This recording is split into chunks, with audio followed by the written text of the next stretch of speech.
Well, another day, another chance, and another shot at watching the Mythic Showdown Season 2. Ladies and gentlemen, boys and girls, once again, we would love to welcome you back to the Mythic Showdown Season 2, presented to you by War Drum Games, and this is powered by Vizta Games, that is MOBA Legends 5v5. You know the game, you know the tactics.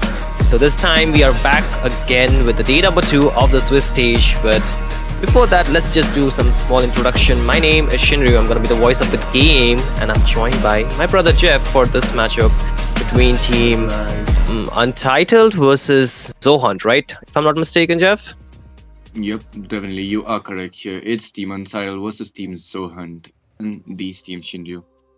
What can we say about it? I mean, on the other side, we have Zohunt, who has a jungler named Destimizo. I don't know if he's playing or not, but No. He's not the jungler anymore. You know, it is who? It's actually Blade. It is actually Blade, the jungler from Seoul Esports. Have a change of lineup, man. Yeah, you need to wake up. You need to wake up, sir.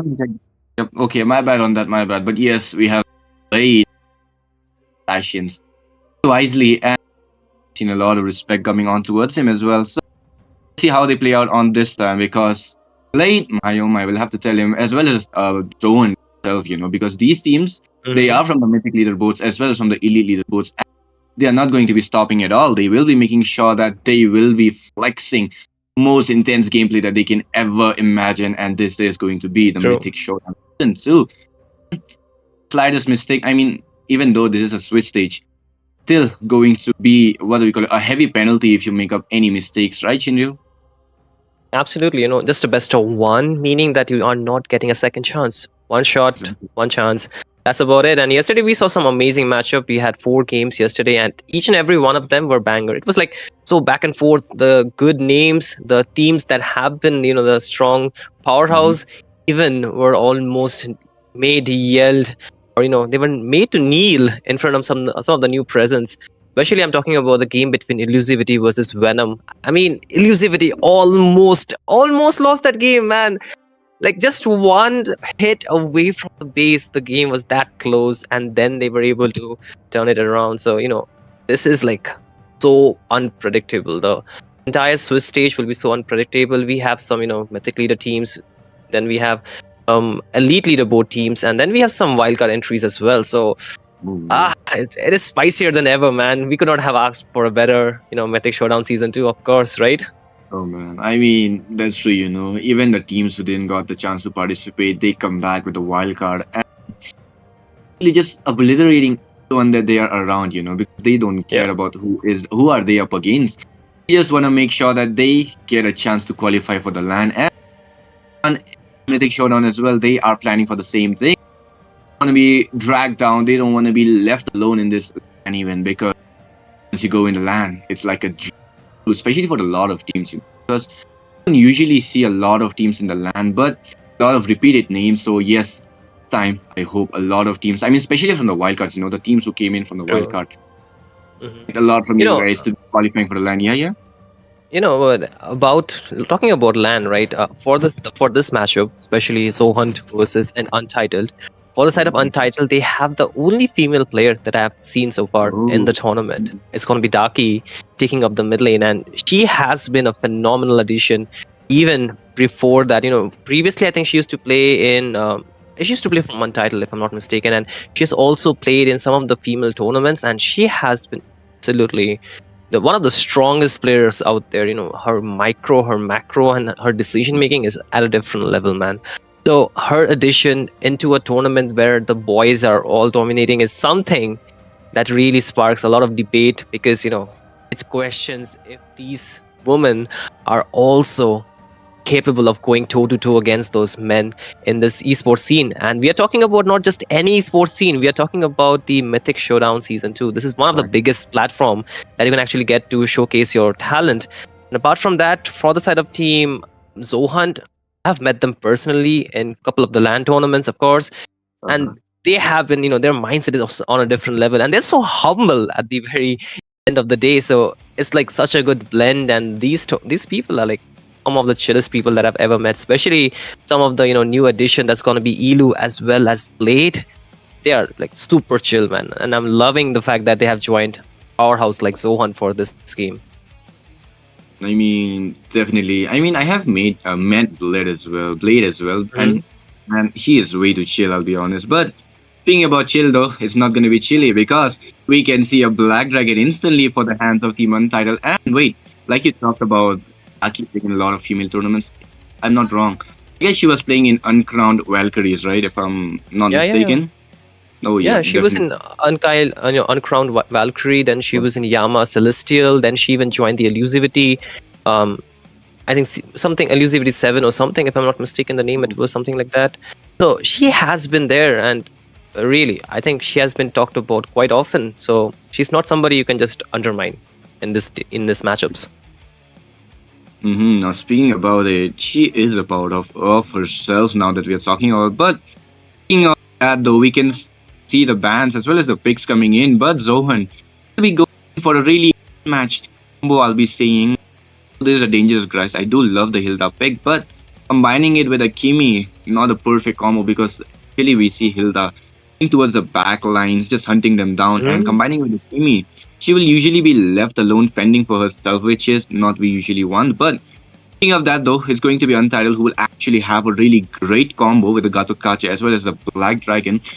Make sure that the back lines will not be steadily stable while going on towards the team fight because Black Dragon he can use up that form to go towards the back line. AOG always there to make sure that there will be some scenarios that they won't be able to position themselves well. And in terms of this, they have a Hilda who can actually make sure that the back lines will be defended because she will have to hunt the back lines herself. And backlining hunting, I mean, from the side of Team Untitled, they are making sure that the backliners don't have any chance. Onslaught just being a cherry on the top. Absolutely, and so far we didn't Mm-hmm. talk about the fan so much, but about the picks here, I would say the Hilda is still a flex. You never know if it's going into the roam or actually be used into the EXP lane, right?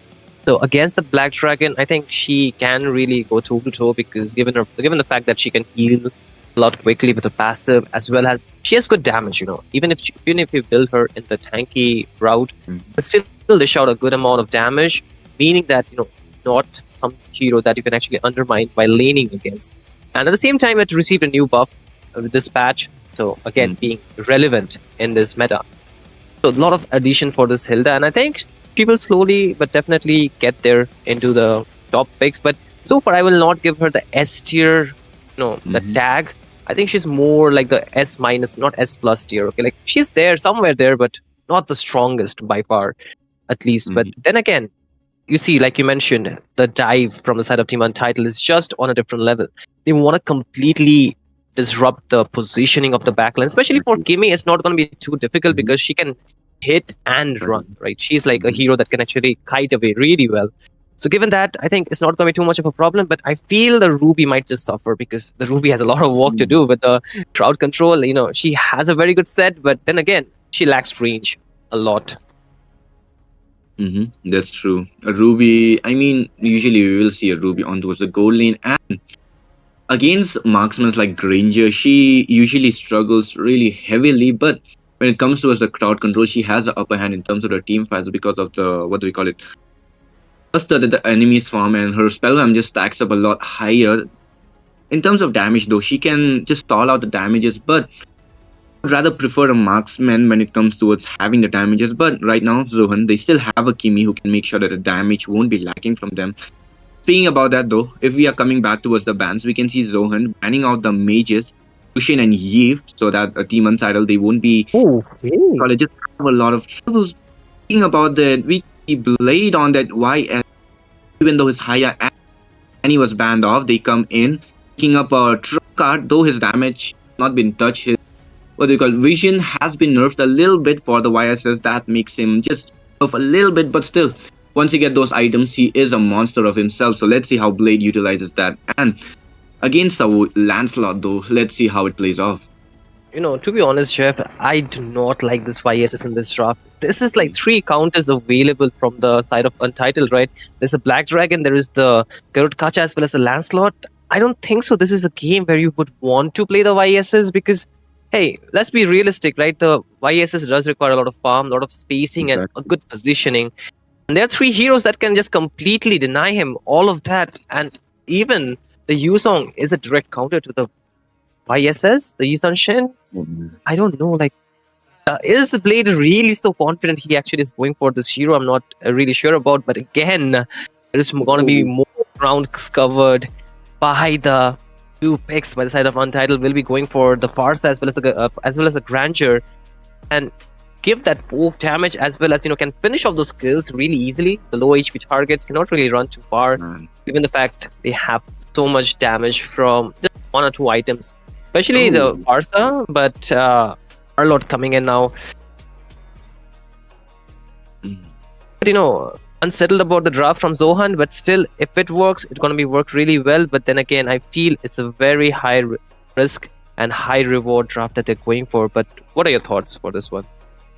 I mean, speaking about it, they have a Arlot to the add up now. I mean, though he has a crowd control of himself, but have a perfect combo that they need to be going on as of now, because Zohunt, they are actually going for a single target type of rather than going for a actual AoE teamfight potential lineup here. Kimi, though she has the damages, she will still require those frontlining in the early game to make sure that she won't get marked up. But the side of Team Zohunt, they don't have that right now. They have a Hilda go towards the back line, as well as having a Ruby on the goal lane. He won't be able to rotate much. So that leaves out Kimi left open for the marking from the side of Team Untitled, knowing that they have a Farsa, have a Gatotkacha Yuzong, as well as a Lancelot. And even if they want to, they can make sure that Granger can position himself well to mark down that Kimi and Arlot. He can actually make sure that he will mark down a lot of heroes with that final slash, but for how often? Because that still leaves out a lot of questions, because the backline hunters will be there. Even if you mark down 5 people with the final slash, it's not going to be enough. But depending on it, I'll have to go with Untitled having a favorable draft on their hands rather than going for the Zohunt, because right now, like I mentioned, once again, I'm telling you that they don't have the team fight potential lineup on their hands right now. Absolutely, I do agree with you on the fact that yes, the lineup of Zohunt is really good with the crowd control as well as the sustain, but if you see in the grand scale of things, it's not really going to be working really well, given the fact there is a lot of counters available from the side of Untitled that can, really reduce the potential of this draft. But again, it's going to be the execution that's going to matter. Once again, ladies and gentlemen, boys and girls, we are loving this fact that Mythic Showdown Season 2 is here, and we would love to welcome you into the Land of Dawn for this game number 1 in the day number 2 of the Swiss stage. This is Untitled taking on against Zohunt for the victory for the slot into the 1-0 bracket. Let's see how this game will be spanning out. But again, this is a very important game, right, Jeff? Because either teams, whichever will be winning, will be much closer to actually getting more towards the playoffs, and that's where the team's actually gonna need that early wins, right? The earlier you win, the better for your team, because if you lose out on the earliest stage, it's gonna really hamper your, the strategies that you're actually planning out, because you have to play much more games compared to the other teams, and it's gonna reveal a lot, right? But again, talking about the emblems, do you think anything? Whoa! Kevin just takes down one person. That's going to be Ilu, and there's one more punishment available. Kevin gets taken down himself. But again, Kami, not really stopping for you. Will find one more kill. And that's going to be 2 members down from the side of Team Untitled. Really good start from the side of Team Zohunt. But again, talking about the emblems, are we seeing anything really different one? I mean, speaking about it as of now, they have went in for a really usual emblem that they would actually need to go in for Wilderness. They have it on towards that Hilda as well as the Farsa.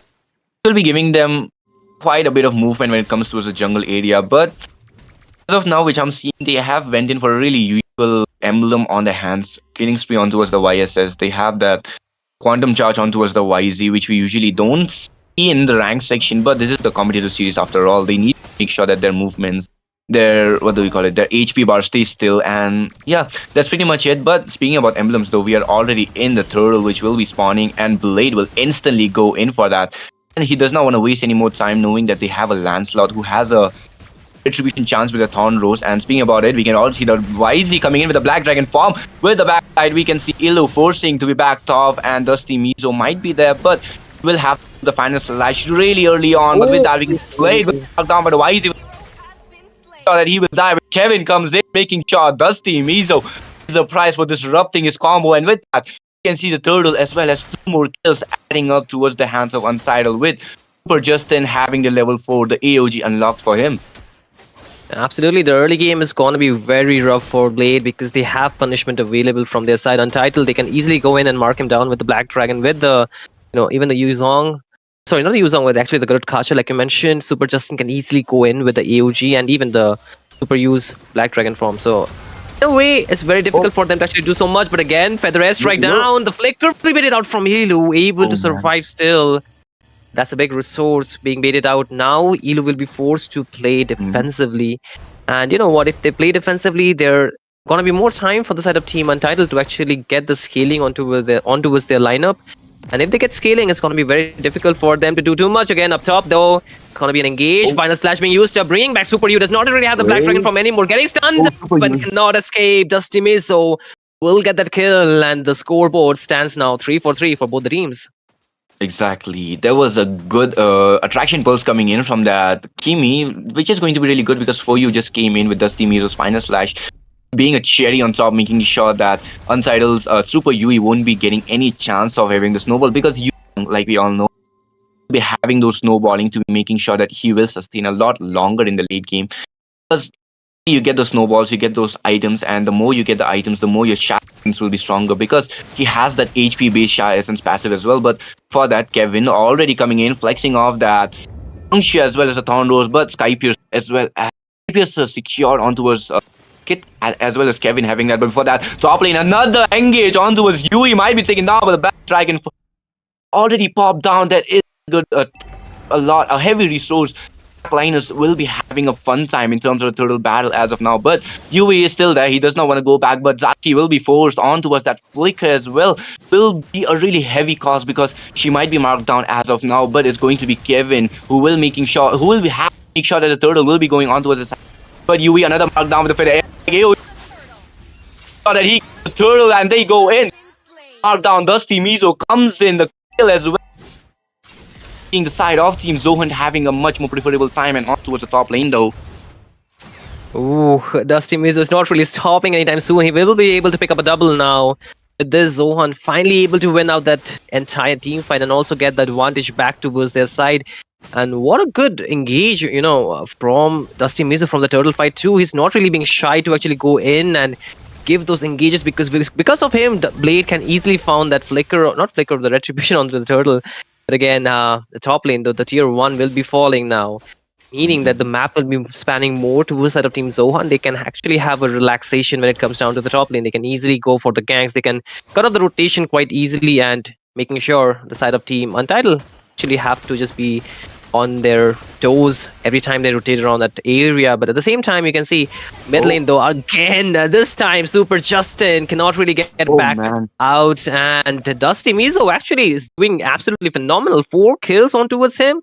He's like, let me hold the early game and you all can farm for the later half. So that's what is happening. He's really carrying the team forward so far. You can see because of that, the lead of the gold or the economy is now onto the side of Team Zohan, and they're able to just keep it steadily up. But I think one team fight, if Zohan loses, gold can shift very easily. And like you mentioned, Daki is the person they want to mark down at this point because she's the main damage dealer in the early game. But again, bot lane, conceal play though. Are they going to go in here?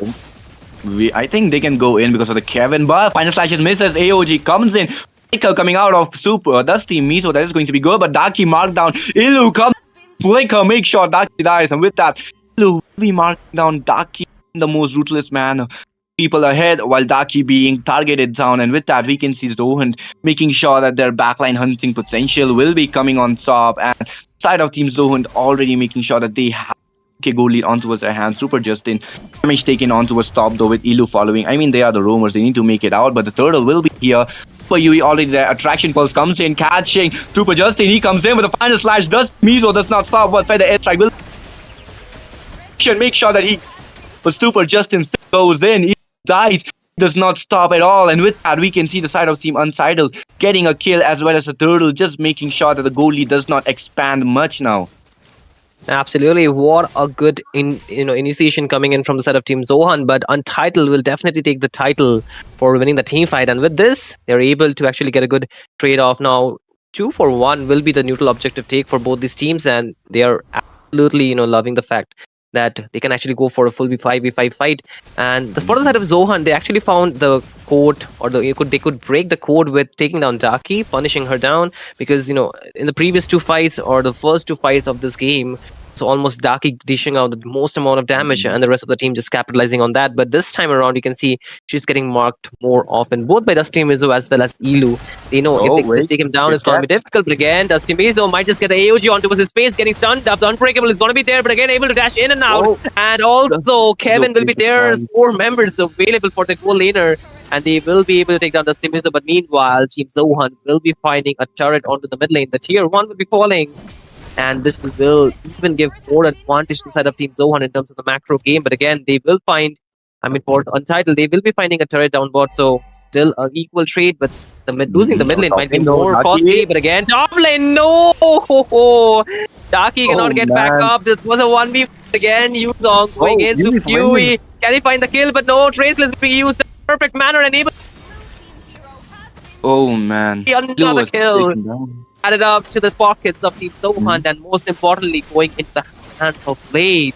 Oh, they don't want to stop. So we can already see that they don't want to stop. But I don't think so fighting anymore will be beneficial until they take a lot. Minus Slash being used up. No, Justin! Super Justin falls. 3 members down. But again, the side of Zohunt, they will get the Lord Prio until and unless Kevin do something really spectacular. All eyes on Kevin here, Jeff. Yes, Kevin needs to make sure that he gets the retrieve, but this time he can't go in because they have Dusty Mizo as well as Prime on that Arlord and Ruby, which is going to be the most disruption for Kevin's puncture as well as the Phantom Execution, which he needs to get in for. But speaking about it, goal difference already here, we can see Roamers not having that big of a goal lead, but in terms of the goal laners though, we can still see a gap in terms of the jungle on towards the goal lane coming in, because 1.4k goal lead. The goal lane, especially when you are the fighter, you do not want to have that happening. But level ranking is still going to be Blade level 14, while Kevin is on level 12, which is going to be giving Blade a really advantage in terms of objective battles. But regardless of that, we can still see Kevin making sure that he does not fall back any longer. He is going in, getting those. Yes, but before that, Kevin marked down with the attraction pulse comes in, but not enough, because it's going to be who will be taunted down will not be getting the chance to engage against that Kevin, as Blade using up the Mountain Shocker already, but the minions already there. Heavy Super Yui comes in, Super Justin as well, but not enough because the second tier will still be falling down. And Dusty Mizo comes, flick and a slash, AOG way too shots the killing spree. It might be the death for Super Justin, but Revitalize will drop down, but that does not have enough damage. And with that, you can see the side of Team Zohunt being a pothole for Untitled to be falling down, and with that, might be taking down Lord though for some reason. Just sure that he does a 360, but regardless of that, the Holy Shield will be there, making sure. But it's going to be the final slash catch for Justin, making sure that you will be taking down, and before you will take him down. And with we can see the side of Team Zohunt having a really lead on the hands with 6k goal lead.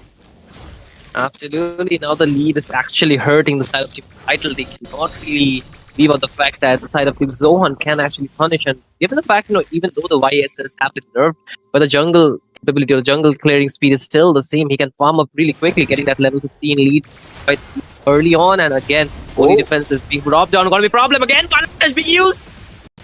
Dusty Mizo will take down Super Yui. That's the Yuzong town. 1 member down, but 4 standing still. The minions are not going to be enough. They need to wait for the Lord.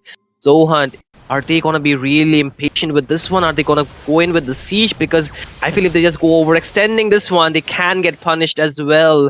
They should be playing the discipline route. They should not really rush this one. Again, talking about the items, you can already see a lot of items, or 4 items, and waiting for the 5th one.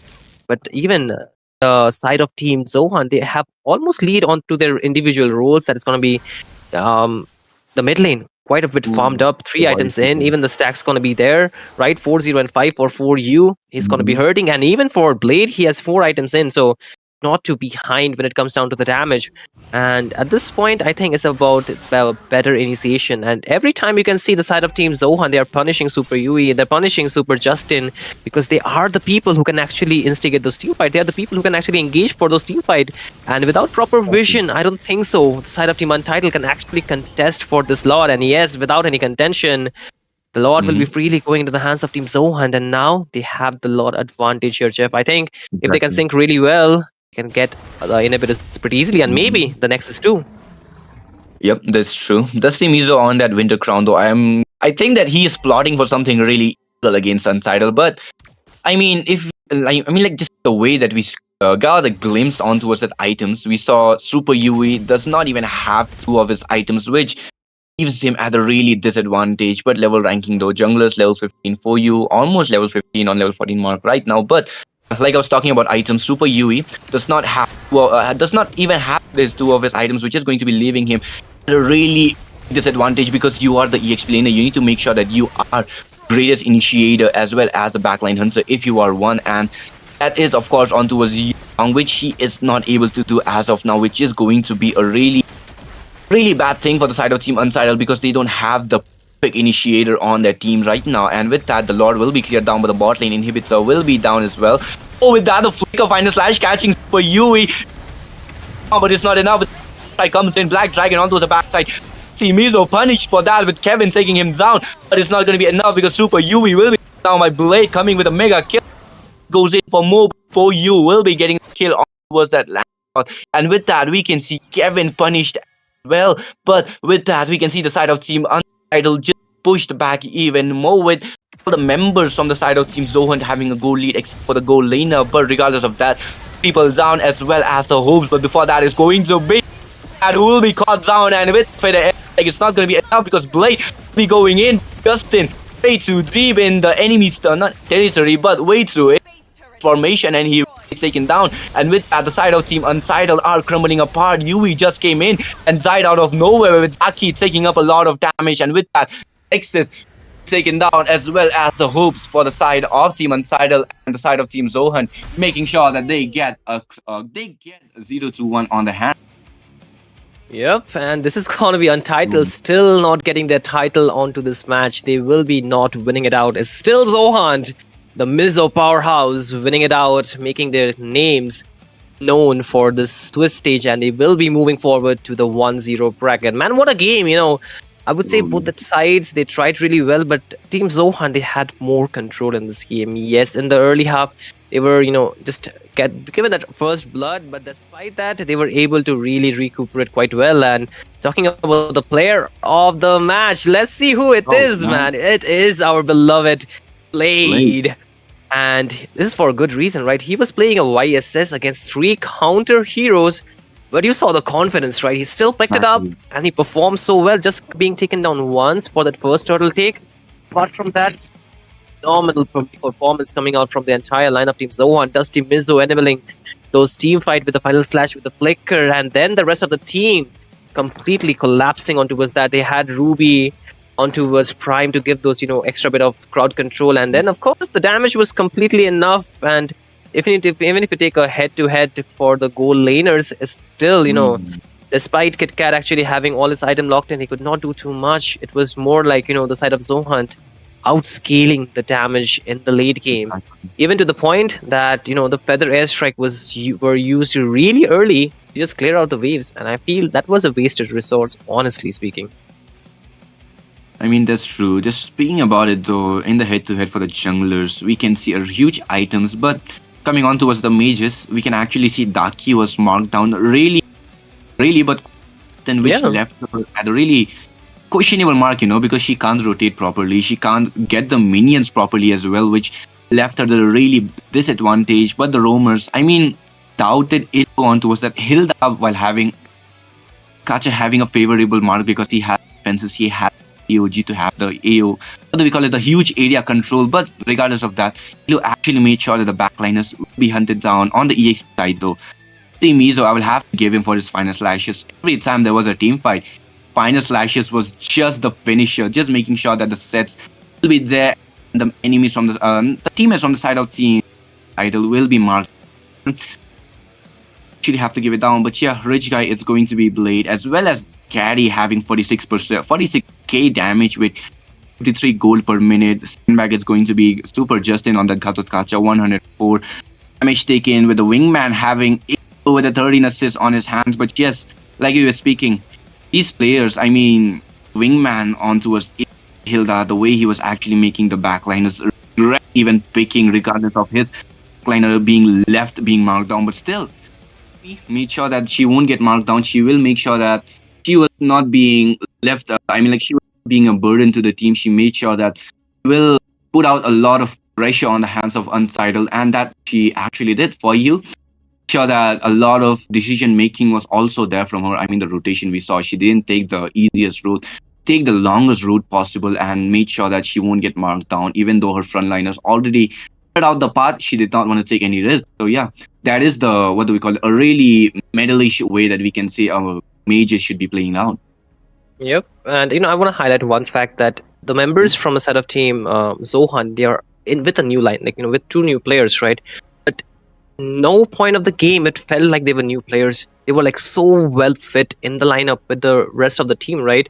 For both Blade as well as Elu, they played as one, like of the lineup of Team Zohan, and it was so beautiful to watch. The execution was perfectly placed, and they just played for the win. They did not even overextend. They were not taking unnecessary fights.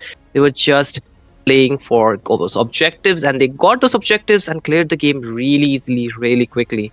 And props to the rest of the team for helping them enable that the damage dealers. But at the end of the day, it's still a 1-0 victory. Best of one it is, of course. So it's going to be Team Zohan winning it out. But ladies and gentlemen, this is not the end. There will be 3 more games and really anticipated games coming up shortly after. So do keep your eyes open. Do keep watching Mythic Showdown Season 2, because this is the ultimate battle for these Indian teams to actually just show what they are made of. And it all starts from the Swiss stage itself. So don't miss any part of the tournament and be part of this amazing journey that we are taking for this an event that's going to happen really soon. So with this, we'll be taking our leave for this one, but do stay tuned as we be back in a jiffy for the next of the matches. Bye, guys.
Ladies and gentlemen, welcome back to the War Drum Games. That is obviously Mythic Showdown Season 2 is cooking here. And today, it is the Swiss stage, day number 2. And we are having a very hit-up match as we are going deep into the Swiss stage. It is between Team Rntx on one side and another side we have Team Yama Esports. Rntx, well known for their explosive style of gameplay, and they're rolling out to take another crucial win in this tournament so that they will have a good stage in the Swiss. So do the Yama Esports, who are known for their mid to late game exposure. They are way to take their fight on to the Rntx side. And me, your boy STZ, will be there to cast out this game with none other than my favorite co-caster will be there as well. It's none other than Debbie. Hello, Debbie. How are you? And are you excited to see the boys taking on the fight at the Land of Dawn? Of course. As we know, we are very excited for Rntx and Yama for a long while, because this is a matchup I really wanted to see. Because of course we have known Rntx for a long time ago. IZN, they have had their legacy on for so long with the legendary Mr. H. So it's gonna be an amazing game that we are gonna be seeing. Of course, onto the other side we have Yama, right? They are changing up. They're shuffling their lineup, but I feel like this got to be the best lineup that they have seen so far. I'm not biased or anything, because but yeah, to be honest, they have a good jungler onto the side that they pick up utility nonetheless, and they have been able to play into the utility style rather than the assassin style. So with the change up in the meta, I feel like this might eventually be their starter too. But nevertheless, if we talk about Rntx too, they have shuffled their lineups as well, and now they have a very versatile jungle, if not one of the best into their hands.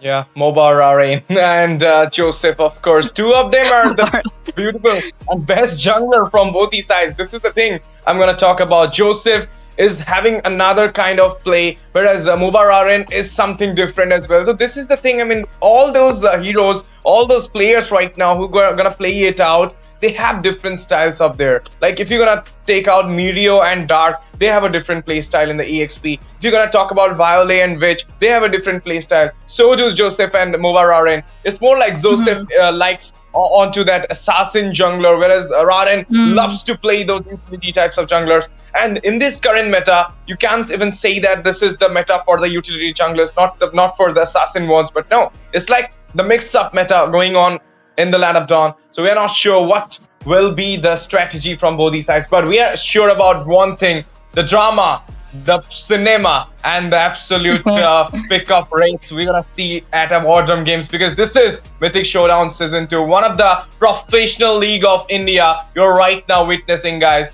And I hope you're all here, and if you're not here, and if your friends are not here yet, let them know that this show is already onto the track, and let them know that they should come here and witness one of the biggest tournament of India, having 4 lakhs cash prize pool plus 2 lakh diamonds prize. It is too high. And not only that, we're having 1 lakh giveaway, diamonds giveaway. Debbie, have you ever heard about this 1 lakh diamonds giveaway?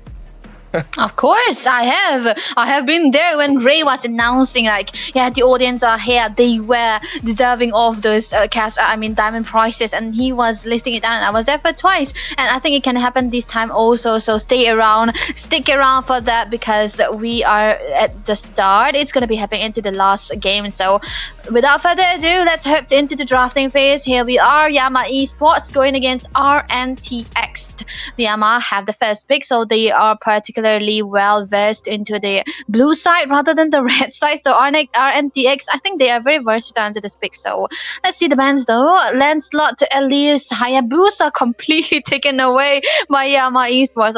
Meanwhile, for Rntx, they removed out the jungles. Look at that, as 3 jungle bans.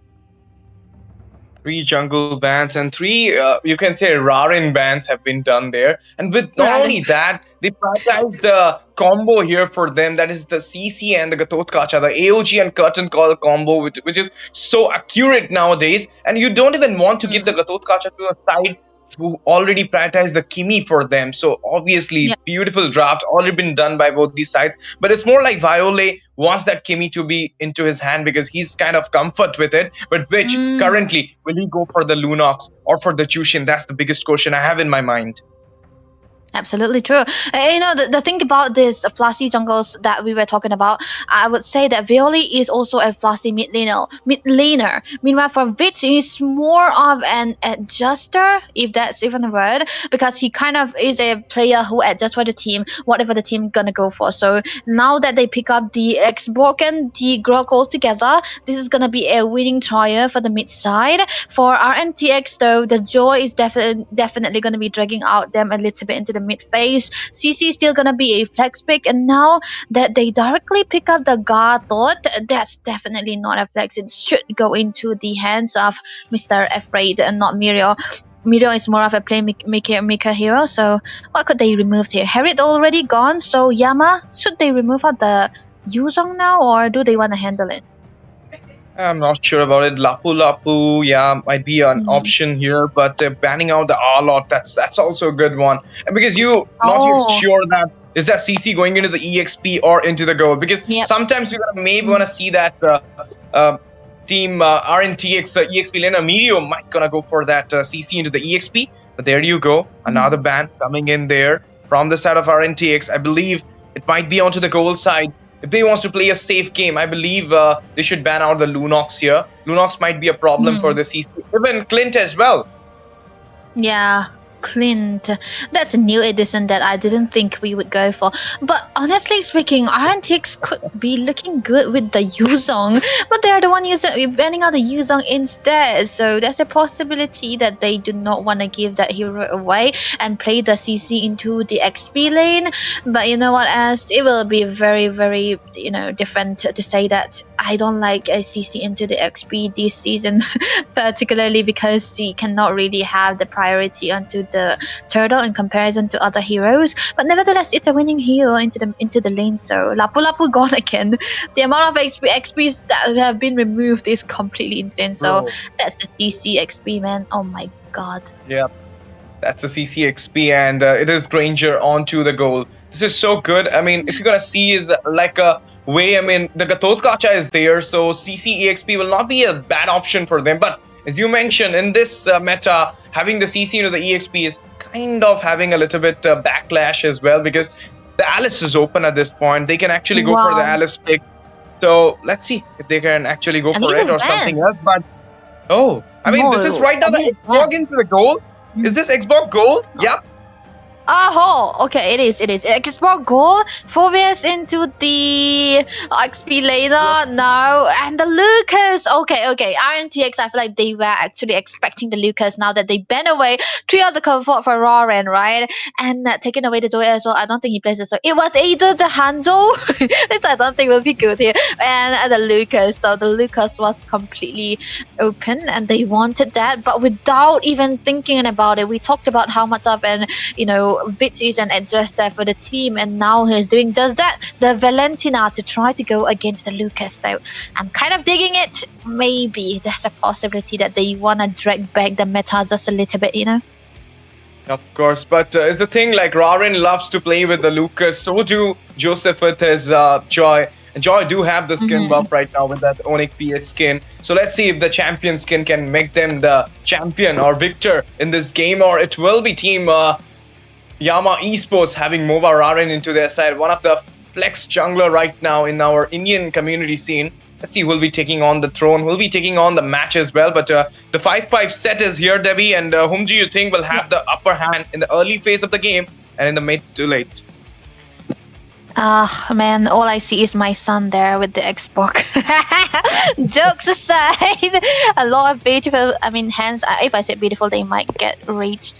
Handsome peeps that we are seeing right now with a lot of good potential to go into the Land of Dawn here, because I feel like, Yama Esports, they have a better setup because of the presence of the Xborg. He is able to win into the lanes, and most of the time he's more used as a counter rather than a situational pick. But there we go. I think Rntx, they do have a scaling hero onto the side. Aaron onto his main hero, Mike New. That's the Granger he is going back into. So if they are able to scale together in a very, very good pace, they might eventually start to have have that late game into their hands, but Yama Esports, they have a better early game. The first hurdle is definitely one of the most important for them because the Lucas this time around, with the little bit of a nerf that he had onto this beast form, he might eventually struggle without having the goal lead. So let's see. The early game is what is going to be, preparing them for the end. Evely and Avestizi, so do Toby. I mean, both these sides will place with some two new players with their sides because it's like Yama will be missing, obviously, the Loopsy guys, and here into the gold. It was if I'm not wrong, it was Misery. So now it got changed by Toby and Evely, and from the side of Rntx, which is let's not say pre or post. It's Rntx, but the squad is not with Respect and Zohunt. So it's more like Alfred and Joseph is the new name adding to that squad. So this game is really going to be a big one for Rntx as well as for Yama Esports, having the lineup change and having the synergy change as well, but having the meta into their side, the Katotkacha CC will have a little bit more effect onto the Yama Esports. So do the Lucas into the side of Yama Esports might gonna take up that off meta thing. But here we are, ladies and gentlemen. Welcome back to the Land of Dawn for the game number 2 in the Swiss stage. Day number 2 at War Drum Games. Mythic Showdown season 2 it is. And we are right now witnessing one of the biggest game of the Swiss stage. Day 2, Rntx versus Yama Esports. Both the teams are ready. Me, STZ, and Debbie will be entertaining you all through the match. Let's see who'll be taking on the Nexus.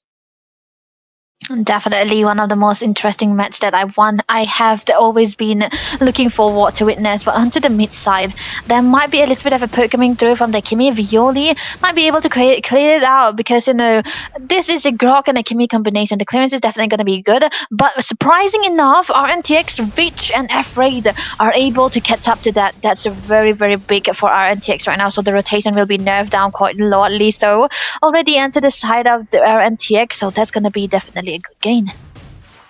Yeah, nice start, you can say. And now the invasion is coming in as well. There is the Lucas, onto the red buff. So do Josephs comes up with the Rhythm of Joy to steal out that lava golem there. But now, oh my goodness, the damage though onto Violet. Wow. Violet will be retaliating back. But it was a great poke from the very beginning of the game. Yeah, definitely a good stun coming through from Joseph, but Wilderness blessing in a lot of agility onto the side of Yama Esports. They want to rotate around faster than normal, and that might eventually be stating the fact that they do have an early game hero onto their side. So this might eventually be helping them to start onto this turtle as early as possible, because like we already mentioned, the first turtle is one of the most important factor for a Lucas to come through. So that has to be the reason why they bought out the agility. And meanwhile, for Rntx, they are sticking to the normal tenacities and the tankiness coming through from all of the jungles right now. But hey, look at that, Joseph! What? Oh, that was an early aggression, but it will be stopped by none other than MOBA Legends with the blast onto him before the turtle. They managed to secure the kill onto Joseph, and now they have a chance to take out the turtle. But Raren is kind of having that blue buff first, and then will be engaging on the turtle. That's a good start. A very, very good start for Yama right now. I don't know what Joseph was doing there. There might be a possibility that he wanted to get that little creep so as to have the lead, but Traction Pulse. Traction Pulse, electrifying bits already been used right now. Unleash the beast comes up, and it will be dark, securing the turtle there in the hand of Joseph, and there will be Absestesia as well, knocking off Witch, and it will be a tech charge coming out there. Two people caught up in the wave. The burst comes up from the Cyclone. Oh my goodness, it will be the Xbox, and really secured the kill onto Mirio. 3 down in the micro, 1 into the turtle, that is the macro. Everything settled from the very beginning of the game for Team Yama Esports. I'm scared to say now, as this time around Rntx, I feel like they were able to start out the early game and try to match up with the rotations, but then again they decided to go and overstay just a little bit. Never mind, look at that. Okay, Witch comes up this time with Unleash the Beast with Iron him, but now, oh my goodness, he missed out the pass. He comes up by Alfred though, but he's kind of having a little bit forward, and he needs to go back because they don't have a follow-up from the team, and Rntx is actually in low of the goal, so I don't feel like they will gonna contest some fights here. That's absolutely true. And the fact that they have a Valentina onto the side, the Valentina with a with levels behind, cannot really do anything. So let's see the ranking here. So okay, he's definitely gonna be out there. Not able to reach out the level that Violi already have for Vit. So he got to be careful. He have to maintain his stack on not dying in more than he died already. Once is enough.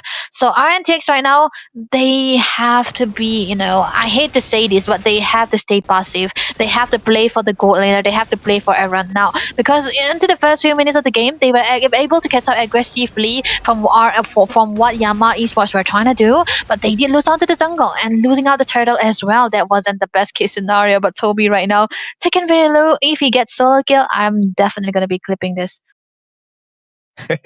It's like the Xbox will not have the Firaga armor throughout the match because of the Rhapsody thing. And when he will have the immortality, he might go for that 1v1 against Aaron. But for now, he will actually lose out the lane. But here we are, guys. The second neutral objective into the map. Dark goes in with the demonic charge. The infernal pursuit coming in there. Electrifying base will be used up and will be going to the safer zone. But Alfred comes up. Tech charge as well from none other than Ibis TZ. Two-man knockoff level of SP. Ronan goes in. The blast comes up. It will be Dark securing the kill onto Alfred. And AV falls down in the hand of Aaron. He was a little bit inside the tier. And in the way, Ronan goes down. Aaron goes in. Double kill secured onto the Ibis TZ. Again, the creator, the god, is right now channeling out the game for him. Team Rntx back into the track. Mind you, that is a first build Sky Piercer without the boots onto the hands of Aaron, the creator, and he have 2 kills already, which means 2 stacks onto that Sky Piercer 20. That's what they are looking for, and he is also the number 1 into the gold ranking as well. That is definitely what Rntx were trying to look for. Never mind, look at the Raren. Okay, Robin once again goes in there, but got a lot of burst from none other than Witch. Emilio being there, he's giving out that rotation is a very nice thing because, you cannot take out Phobius in a 1v1 situation. You actually go for the team fight and gonna help out your team in getting some trades into their hand. The fact that Rntx are very, very strategic on the way that they are playing, I really love this. But now Abyss TZ might be getting caught here. There might be a little bit of an engage, but now it's gonna be just the turret that they are trying to go for, and they have to disengage right now, going back to what they started mid lane is where they're gonna be. The headquarters is gonna be. So now that the first turret has been removed into the 6th minute of the game by Rntx, nonetheless, we could have thought that it would be by Yama Esports here, but a well played and rotation coming through from Rntx. They are able to find ways, but never mind. Look at that. Traction Pulse was the first to get the poke into the hand. Alfred goes back there. AOG comes up. 2-man knock off Alfred, but it was a tech shot. My goodness, Violi goes in with a continuous bot. Secure the kill onto Alfred at the meter. MSTV will be taking out Mirio as well. The slain happen. The heaven calls happen as well. But it will be Joseph who goes back there into the back line. Secure the kill onto the top. None other than 1v1 fight will be won by Joseph against MOBA Legends.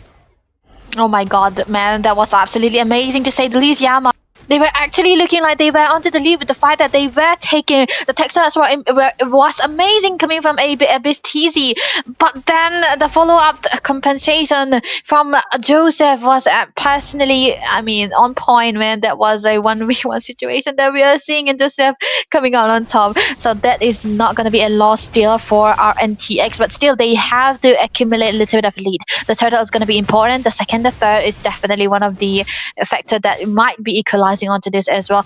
EV, on the other hand, he's nowhere near the turtle pit, so Abyss TZ might try to hold it, even reset it down a little bit so that they will be able to contest, because looking at the level so far, they are actually very eligible to go for the contest.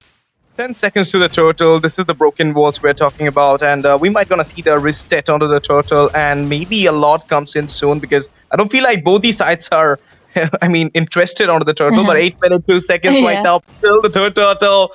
Baron is going on there. They're actually going for it, but now they're just teaching it out as well. But onto the top side, a fight's going on there. There will be the clearance onto the waves, and they just neglected out the turtle, but a little bit of hits coming in there. It's 8 minutes, and we're 19 seconds, Deviant. Still the turtle, third number, is standing out in the Land of Dawn. Let's see how many more time you're going to see the turtle into the map. Before that, the pokes are coming in. The zone is going good. But there you go. The tech charge comes up. The turtle there. My goodness. And it will be the last Insanity coming out there as well. AOG being used to go back. Dark goes in with the Demonic Charge, will be securing the kill out of the Mage. Slayer of HP, I believe. Mirio will be taken out as well. It will be Violet, of course, slaying him up there, and it will be the Chung down. Double kill by Dark onto Alfred.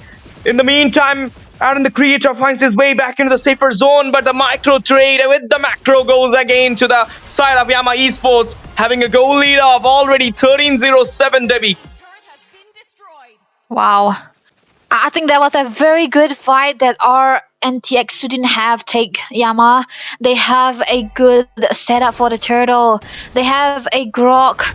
They have a dark onto the forwards as well. Aaron right now might be caught in a peculiar position, but he knows better than to try to defend the turret. So another turret down the drain for the side of our Rntx. 2 turrets down. Looking at the build so far, I feel like the anti-heal is definitely gonna be the only factor that's saving our Rntx from getting taken down time and again.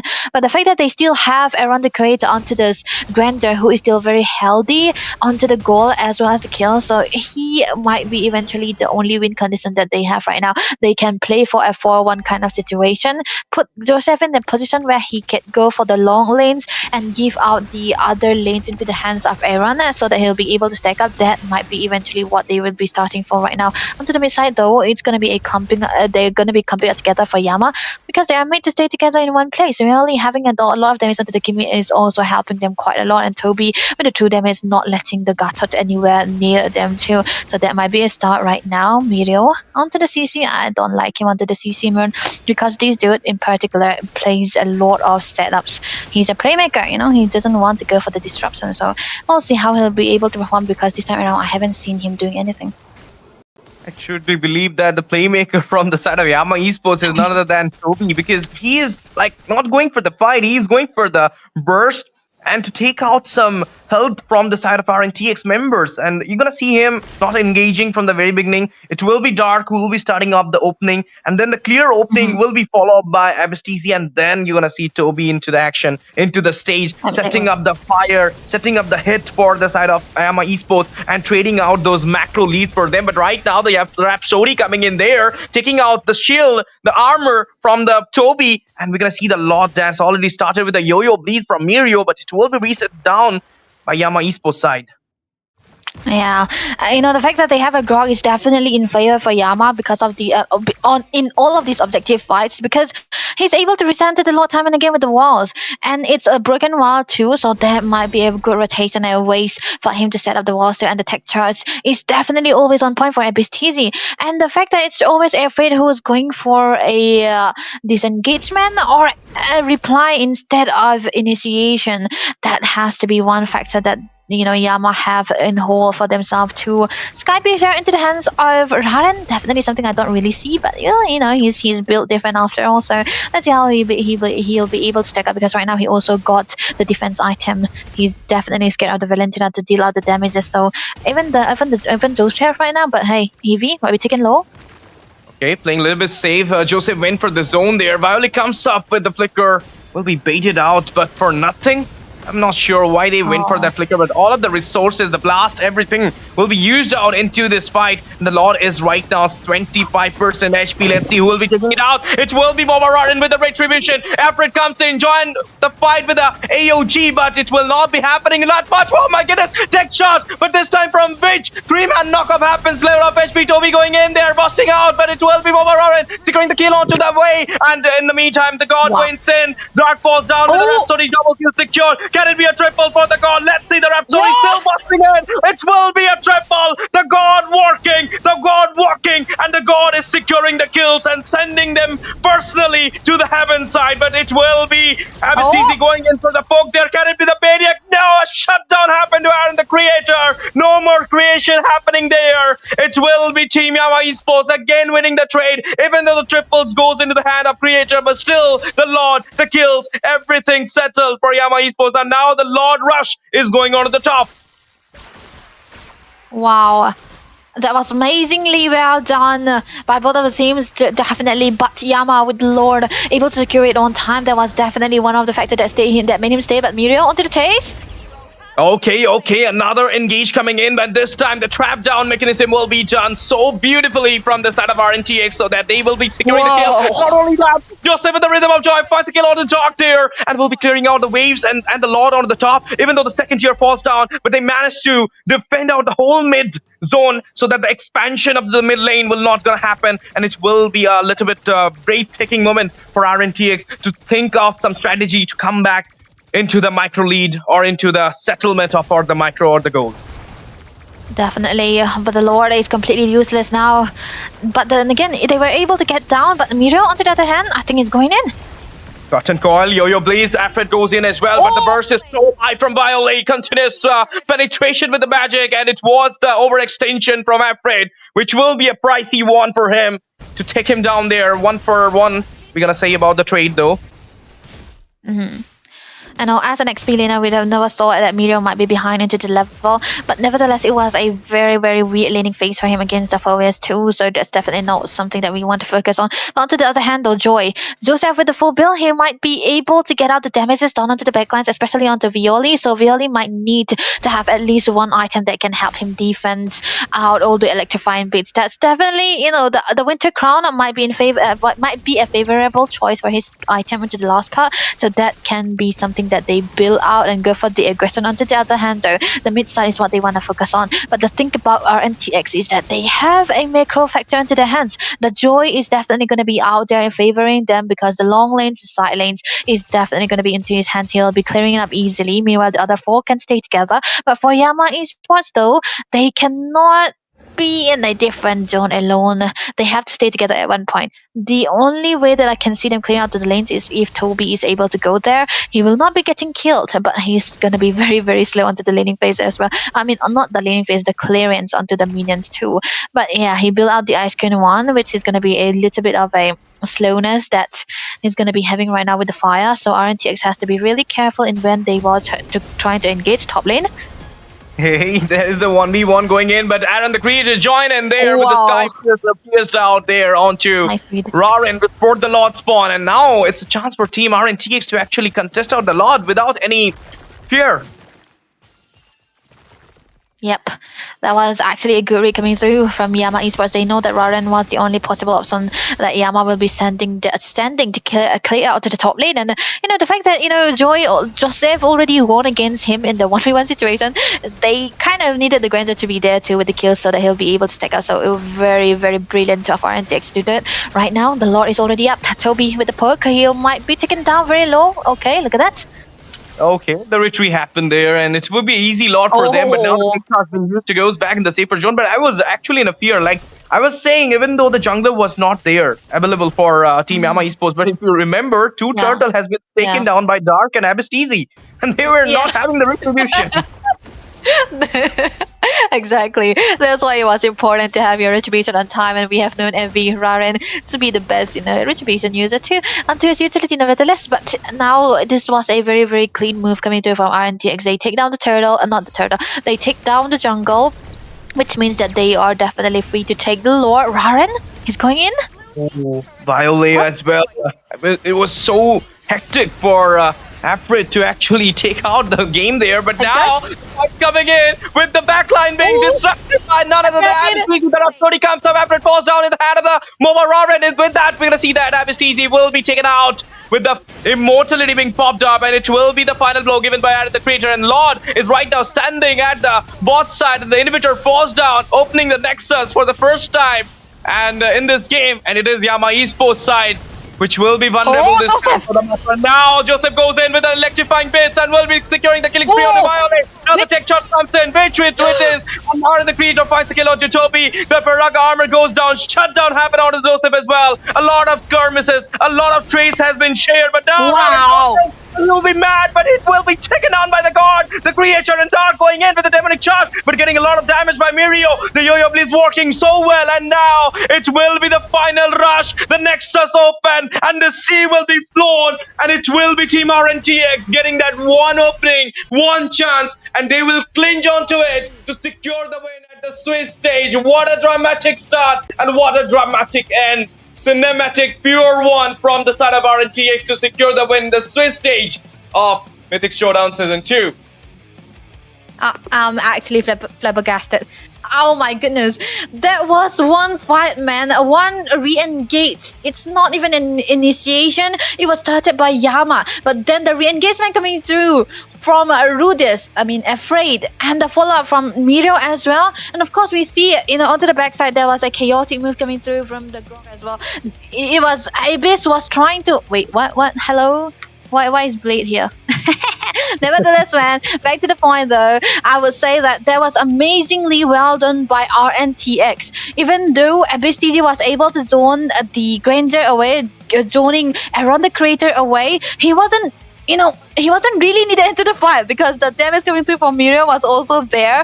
And then when they were able to kill the backlines very fast, Abyss TG was onto the topping block too. Here we have the player of the match, of course. It's done none other than Aaron onto the Granger, man. This dude, do not give him the Granger, not at all, because no matter what happens into the early game, whether it may be a losing fight or a losing early game, not a snowball also, he is able to make the Granger work. 912 is the KDA, yes.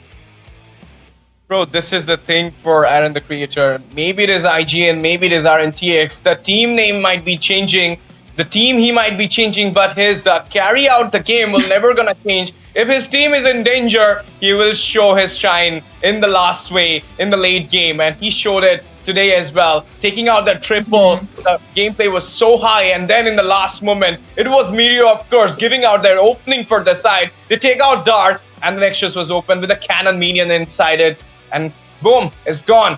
The last moment, and you just take it out. I believe Yama Esports should have not went for the fight. They should have taken out the Lord, halting out the pace of the game, and then could have tried for the Lord, because they were in a good position from the very beginning. They were in the lead, but then after the triple kill, after the Lord slain, it was the equal trade has been done into the gold side. But then the Lord, first they took out Rarin onto the top, then took out the Lord with the retribution, and everything is done. What a dramatic way to take out the game at the Swiss stage. What a start for RNG.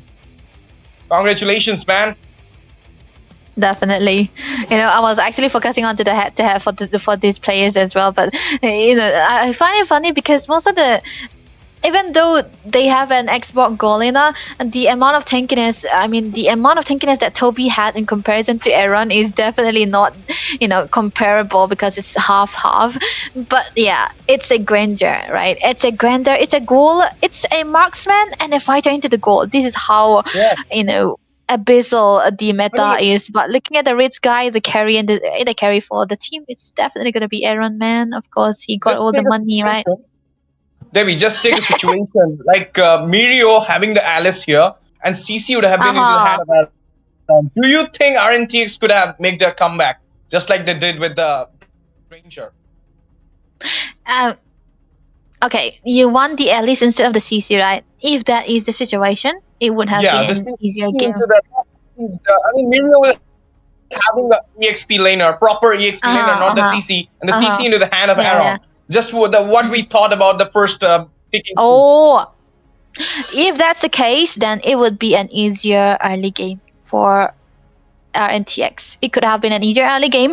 They would be able to win out onto those turtle as well. That must have been the reason why Yama was taking out the Elise also and forcing out the CC to go into the XP side, because they have a 4vs onto their hands.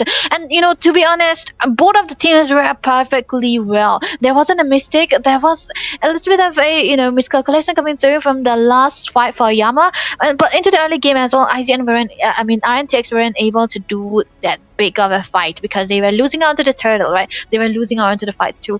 And then definitely they know that if they lose out onto the first turtle or the fights, they have a secondary option, the plan B, which was Aaron the Creator onto the Granger. They were waiting for him. So that when that plan A got flopped because they lost out the turtle and the second one and the first one too, they were solely dependent on getting Aaron the farm and putting Joseph into the long lanes, and they were able to do so. But Yama, though, I feel like it was a very perfect performance for them, don't you think? Because early game also, they were able to get all of those, momentums going on. Of course, but it is what it is. It doesn't happen though. But what happens suited so well for that side of Rntx. They won their first game and they're right now in a breathtaking moment. But Yama Esports, they need to grind some more and then make their comeback. They played well, they secured the objectives, but it was not their day. So let's see what will be happening in the next time if we're gonna cast out Yama's game. But there will be a chance. This is not the end. But viewers, right now we'll be taking a short break because the third game of the day will be coming in, and it is the game of SAT World Seoul Esports versus Team Eternal Torment. It's like Puni will be playing against his old team, like because Puni has played from Medium once. So let's see who will be taking on that match because this is Mythic Showdown Season 2. You're right now watching at War Drum Games. I hope you all subscribe our channel, follow us in our social handles, like the stream, share the stream to your friends. Let them know also that we are cooking something at the War Drum Games and the giveaways are on. So be there, have it. And don't forget to stay hydrated and open up your chips packets. We'll be coming back soon with a new set of casters. So be there, guys. Thank you for watching Mythic Showdown Season 2.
Hello and good evening once again, ladies and gentlemen, and welcome to game number 3 of the Mythic Showdown S2 00 Swiss Bracket Day 2. We have seen some thrilling games in game number 1 and 2. Zohunt and UT fighting it out to neck, and in the second game, of course, it was Yama putting up the fight of the decade, possibly against none other than Revenant X Park.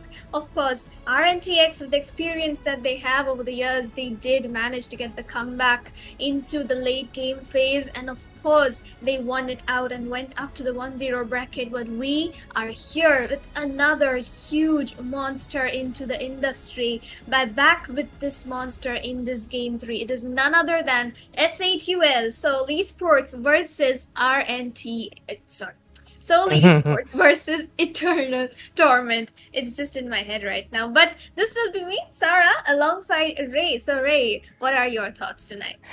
Of course, tonight is quite stacked up already because the reason I get it, you were about to say Rntx because, of course, that was a really highlight match because we really thought that it almost came down to might be their first defeat and they could have been going to that 0-1 bracket instead. But, of course, they were able to overcome that hurdle and they were right now back again on that 1-0, keeping their streak, right? So, not keeping exactly, this was their first one. So, let's see if another one of the, sponsored teams can do the same thing, or there might be a little bit of an upset because Eternal Torment is, of course, if their name is any proof, they're here to torment their opponents as much as possible.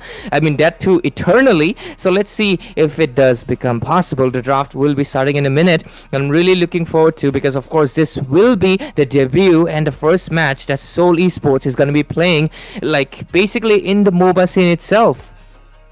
Definitely, it's their first match as the official main lineup playing Exactly, yeah. into the Mythic Showdown. So definitely something huge for all of us, and we are looking forward to it. We saw Rntx, and now it's time for SATUL. So who isn't excited and who isn't hyped up? Honestly speaking, the second game, it really felt like a huge upset into the early phase. Who would have even expected Rntx to move to the 0-1?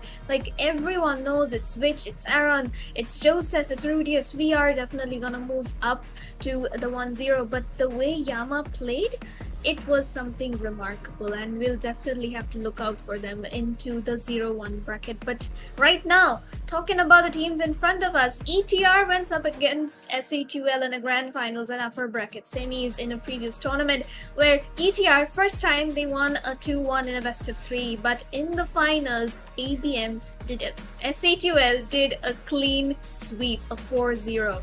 Are they going to be repeating that tonight with a 1-0 and a best of 1?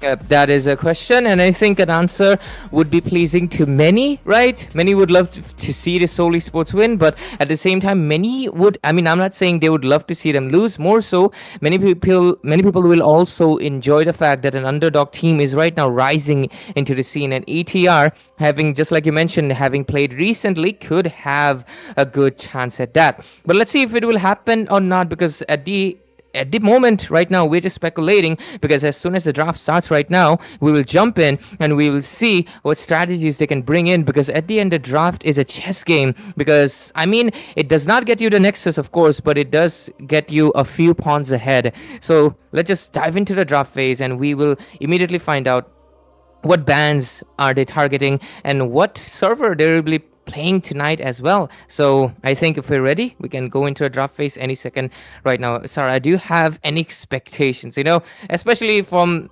being sold, right? It's the fact that they're really well known, isn't it? So any expectations from your end? Very well known indeed, and honestly, the expectation, in terms of expectations, honestly, it's SATUL. You would just want them to dominate their opponent and win out their matches pretty easily, possibly under the 15-minute mark, because that's what the name SATUL means to all of us. However, Eternal Torment is no less. It's got Puni in as their jungler, and Puni has played with the members of Team SA2L. It's like his previous team. So of course, he knows the tricks and strategies, everything that SA2L is capable of. So he will obviously be looking forward to draft for his own team this time in a counteract way. Absolutely, and look at them right now. Like they're looking all flashy, right? With all the, especially, so they're flexing their jerseys, and they rightfully should, right? I mean, getting jerseys is, as an esports team, it's always a dream for every rising team. So it's no surprise that they're really happy and they're flashing it out. And I love their dynamic poses too. But anyways, right now, of course, let's see what they're proceeding with. It looks like the side of Team Eternal Torment, they're going to be moving ahead with a Kalia ban, and on the other side that is going to be Phoveus. So let's see what happens. We're just going to be waiting out here for a while, because I do think the priority bans are kind of like, it is a little bit unpredictable, because it does determine what they can get on their first pick, right, Sarah? Yep, and the fact that ETR is actually banning out on Apex and JS heroes primarily shows that they do not want to give any kind of advantage to the side of SA2L, because Apex and JS combos, especially in the late game for those pickups, like it's a Hayabusa and a Kalia in your face, you're gonna get tsunami slammed right into your own base without having to recall. So that is definitely something that ETR is doing tonight, and it is working out for them, and it usually should work out for them. However, SA2L also, they don't want to step back. They have banned out on the Phoveus early on, possibly looking forward to pick up on the Lancelot as they're one of the early picks. They would even want no issues for their gold lane. Maybe the Harith might come up, and of course mid lane it's Asuna. He is pretty unpredictable. He could go in for the Kadita, the Juxin, the Lunox, or even the Kimi, and definitely all those things just work out.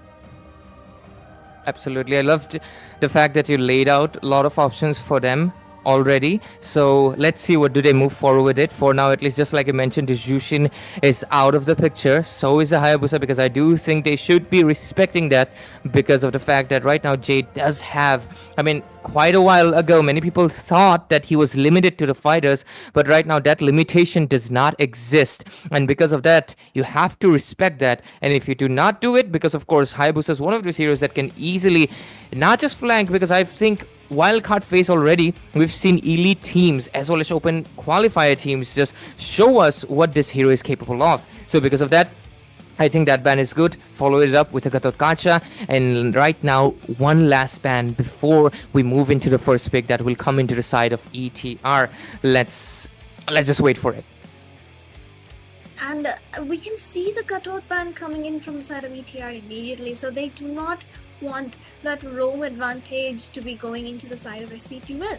So obviously, Apex here would have to strategize on what he wants to pick up. And if we can see the current match, it is going to be a broken walls game. So the Grok is high key one of the best options in the roam that can be picked up here.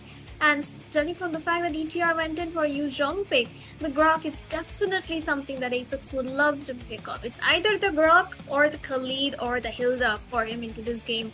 100% sure about that.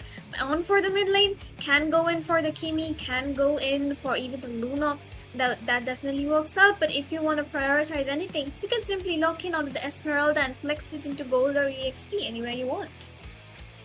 I think, especially getting to the point, the fact that right now it's a fighter gold lane meta, you can basically pick up a Lapu Lapu or an Esmeralda any second, and then you can just flex it anytime you want, right?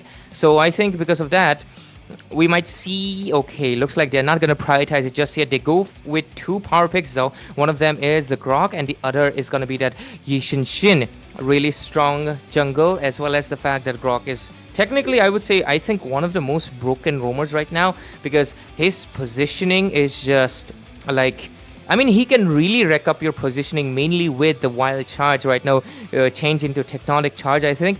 So especially, it is a tectonic charge, considering he can basically literally whip up 5 people in a knock cup. So I think that should be something that they should be concerned about. But anyways, on the other side, I believe this hero, Kimi, is one of those SS tier mid laners. But at the same time, last game we literally saw Team Rntx showing that this hero might not be all the, the fact that she might have a hype, but not every time. So that might be a case. But Hilda is showing up from the side of ETR, Eternal Torment, or ET as well. They like the R sometimes, but they don't like the R. I guess it's up to them. But anyways, with the 3 picks done from the side of ET, their first pick priority is sealed. Right now, they have yet to pick up their gold laner, and having the Yuzhong, going back to the point again, this guy can't be played into the gold lane. It is clear as day, this guy is an EXP, which is going to be limiting their draft. So let's see. And with the Hilda pick, honestly, coming in from the side of ET, it just There we go. opens up a lot of possibilities. Like we said, Esmeralda, flex it into your EXP, flex it into your gold, anywhere you want. She just works out. And she is honestly one of those broken little things which definitely works out, especially because of the sustain she has. And the only way you can burst it down is possibly a carry in the super late game, or a Lunox with a proper AoE stun tank, or whatever you want to say. But on the hands of ET, they have got the Kimi, but then to counter that, SATL has picked up the Ascension. You just drop the Mountain Shocker, you get the 100 strike, and you can just burst down a Kimi in a few shots. So, of course, and we can see the second banning phase on right now. SATL still need another fighter or a gold laner, whatever they want to pick up. If they do want to pick up on a gold, they could possibly go in for the Nathan. It works amazing with the Grok, the setup, and the entropy at the same time. While ET, if they want to ban out, they could ban out on the Arlot possibly. They need to ban out on the Lapu if they are not going to pick it up themselves. And Puni, of course, his jungle, he does have the Fredrin, the Lancelot, both are open, but instead they decide to ban out on the mid lane. Of course, Asuna cannot be countered in any other way except if you ban out his heroes. Absolutely, because I mean, I do get the Lunox, but Farsa's still open, right? He can still go in with something more fancier as well. I would love to see a Kagura, I'm gonna be honest with you, because I know he has pulled it off before and he can do it again, right? So I think I would love to see that, but the fact that they don't have the Kalia actually, because the KK combo works really well with the pickoff. So with a Grok, I'm not really sure. I think you're going to be looking for... I don't think a Valentina is an option, right? They can still go for the Dragon, but... Do you think a Valentina will show up? Do you think it's an option? Or a very wild Vexana? Very wild Vexana is a better choice than the Valentina, I would say, because the Kagura, like you mentioned, the same way Umbrella can still be a good combo with the Grok. You know, the Tectonic Charge, double knockup, then comes the same way Umbrella, just lock into position and end things once and for all. And that's something that could work out. The Kadita is still an option. Well, I'm just gonna read them like a that. book. This is what you say, reading them like a book, right? That's what happens. She mouthed the words and immediately the Kadita shows up, right? That's when you know a caster knows a team too well. I'm just kidding. She's just a really good analyst as well. I know Sarah is well known for her play-by-play, but you can see if an analyst is better than this, like what else? But anyways, the Kadita is going to show up, even though this is not exactly a pick-off composition. So it's really interesting that they went in for it. But the other side shows up with a Fredrin and a Granger. They're really emphasizing on the range on the Kimi, as well as the Granger, of course, that I mentioned. But is it going to be enough? Because I do feel like the damage is a bit lacking for now, until Soul Esports right now gives me their EXP or gold laner. Depends on what this Esmeralda is going to be flexed to. But considering how it is, I think they can play a gold laner right now. It's not exactly, what do you think though?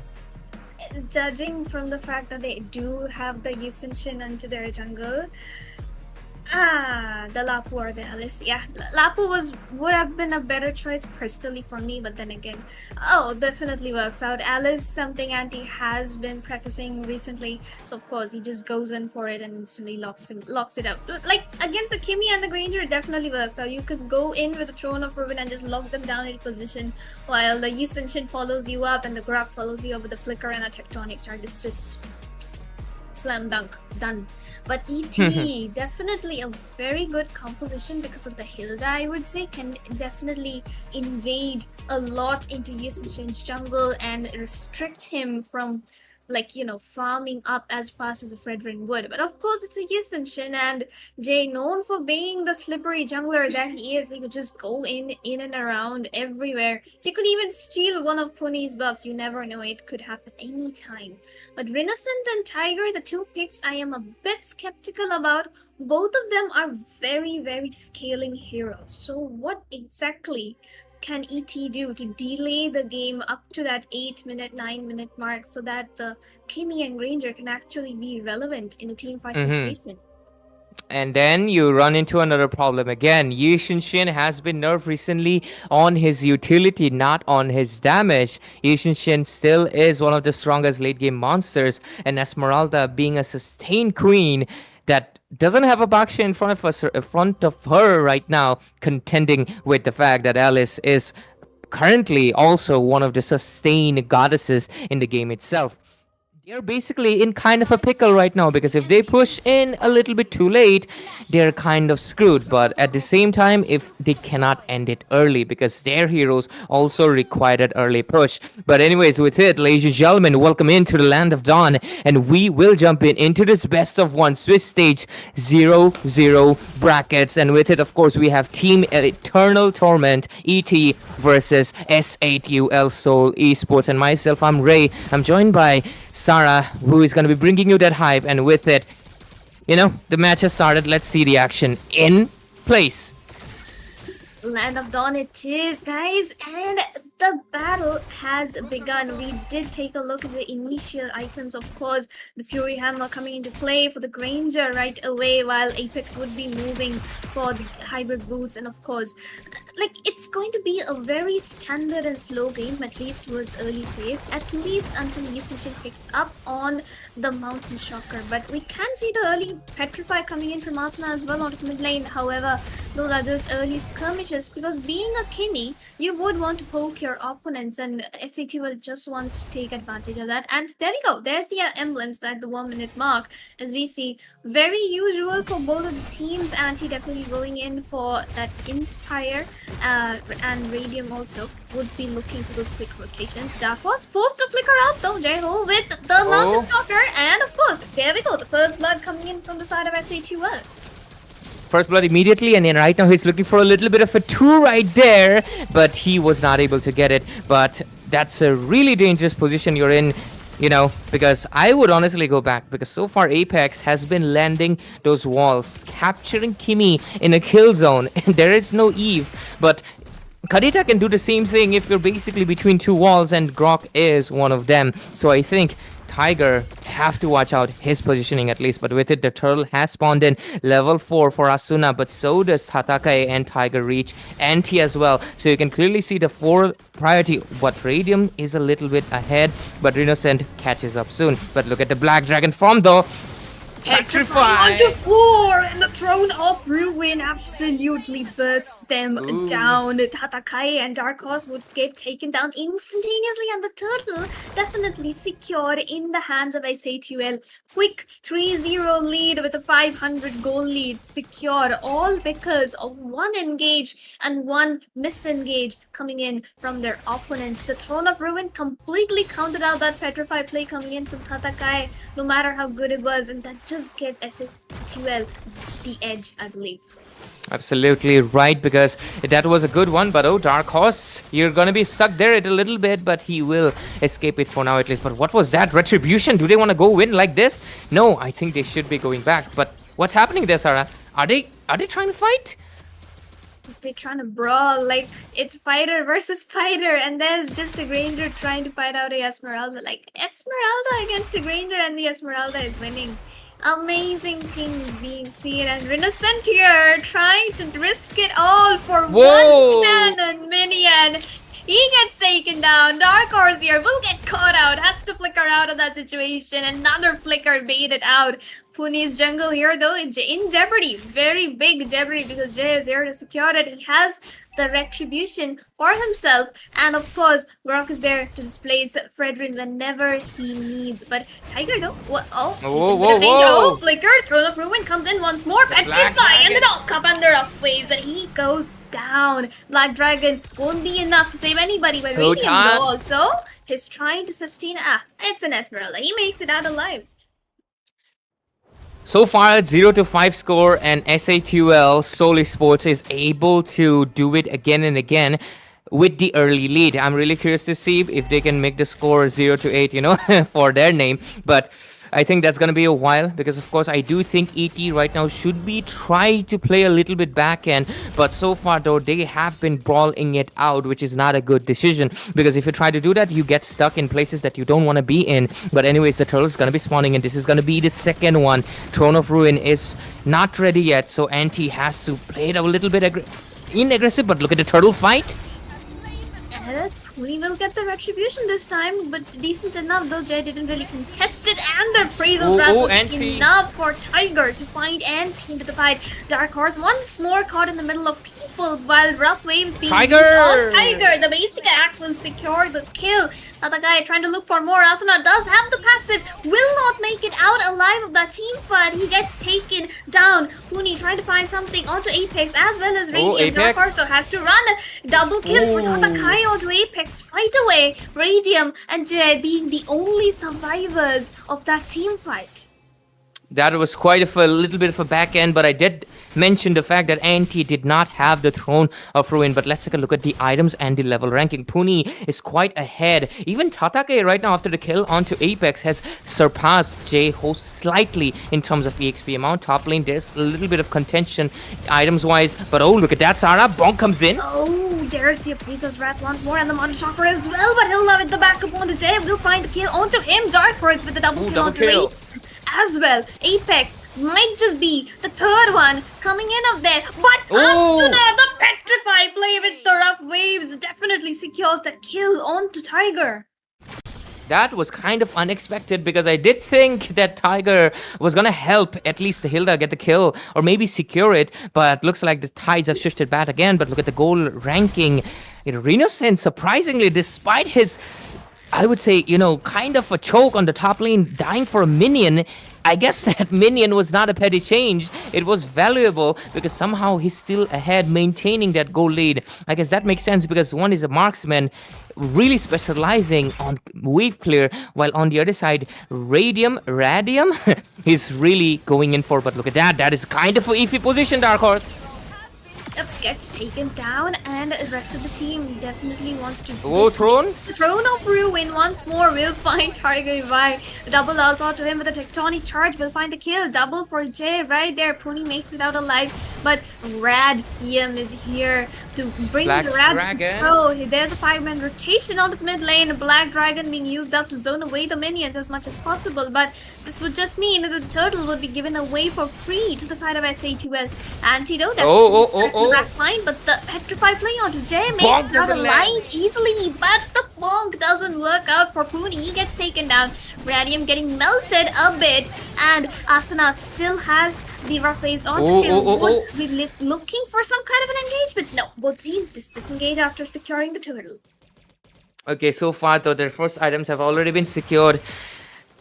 Apex went in for the Radiant Armor just to make sure that Tiger doesn't get the upper hand in any of the team fights. But yep, let's take a look at the item builds right now. Skypress is secured for Renaissance, but he doesn't have a single kill, so that item is kind of wasted in right now. Cursed Helmet for Anti will provide him a little bit of that hybrid defense, lowering with the Yishinshin securing almost the Endless Battle, gonna be providing him a bit more sustain, a bit more damage. But so what's happening on the mid lane? They're still brawling it out as much as possible, but that is an interesting item choice. Sky Garden Helmet first for Puni, I guess he really doesn't want the Kadita to cross that 500 damage threshold on him at least. So that is, I guess, still a good contender. But look at that, Rich Boy still Renaissance. But bottom lane, NT looking for a window right there. Might go for Throne of Ruin, Black Dragon. And they are looking for the engage, but the traction pulse stops anti. Won't be enough though. Will find Renaissance into the back line. Has to flicker out of the situation. Rough waves a double knock up. Will find the damage onto two of them. Gets the kills. Dark Horse in danger. Will be getting marched down by Asuna once more. Will find the double onto him, but this time around Radium with the falling star moon finds the kill onto Renaissance, and Tiger Vibe will get caught out with the wall. Ooh. Gets taken down. Wipe out into the hands of SHUL. A little bit of unexpected. It really feel like they could go for, at least a 1 or 2 4 trades, but it was a full-on wipeout with none onto the table of Seoul Esports. So right now, ET, despite trying to go for that neck-to-neck competition, right now they're down to their feet and they have to make that comeback, because right now the Lord's gonna be popping in. They don't have the macro that they really, really wanted. Dominance Ice had not been prioritized, which is kind of surprising. I noticed it right now that Dominance Ice only showed up at 9 minutes of the mark onto the hands of Dark Horse. That's the thing, I mentioned it that Puni did not go for any of the armor. He straight up went in for a Sky Guardian, but that's a dead. Look at that, Darkest Horse, not Dark Horse, a Black Dragon popping in. Do they want to go? Oh my god! Tectonic charge lands onto 2. Another Throne of Ruin onto 3 into the backline. Renaissance gets taken down. Radium chasing Puni. down Puni as far as possible, but Tiger Vibe here. Tigers, is it gonna be enough to save him? Nope. The Lord damage as well as anti will mark him down. They get taken down. 3 people down. Another falling star moon into the base. Puni and Dark Horse trying to mark down an Esmeralda without any advantage. They cannot melt her down no matter what they do, and this should be a very free and easy load secure for the side of SA2L. Absolutely right, because look at the damage dealt comparison right now. Yishin, Shin and Esmeralda alone have been dishing out more damage than the Granger combined. Lord secured for J-Ho, and J-Ho is close to a level 14. Yep, he is level 14 at this point. Gonna be going for the level 15 pretty soon, but look at the traction pulse. Bottom lane! Okay, another Throne of Ruin. Anti with those constant engages into the backline. Goes in, comes out alive, marks down the perfect members, but this time the Appraisal's Wrath will find Apex. Tatakai is securing the kill. Falling star moon onto them though, but will back off safely. Just get it, gonna take down the tier 2 turrets on either of the lanes. With it, back to back again, SA2L Seoul Esports keeps on winning those team fights, and each team fight converts into an objective, the objective being the Lord advantage on the top lane, and right now they're even going for every macro possible. The bottom lane does not have the inner turret either, only the inhibitor, and with it, we will most likely see them. Okay, look at that, J-Ho just reached the max level, and the rest of the members, they still have to contend. Hilda is only on the 2nd item. She is so behind. But look at the Alice, 2 items done. 3, going for a recipe as well. Lord popping in on the top, but it does have the shield. They will be okay. But so now look at that, glowing 1 and 2 penetration.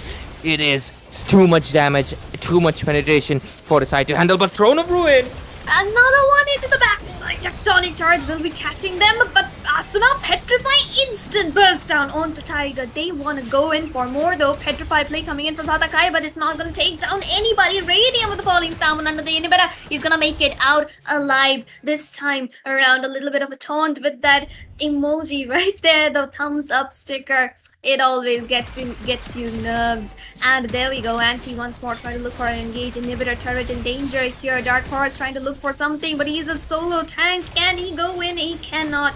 And SA2L do not find the inhibitor, but definitely manage to keep up their lead. But there's a strong wave coming down mid lane as well. Tatakai getting absolutely molested with the damage coming in from the side of Yisenshin. And SA2L will decide to back off for now. But okay, Anti, bit of danger.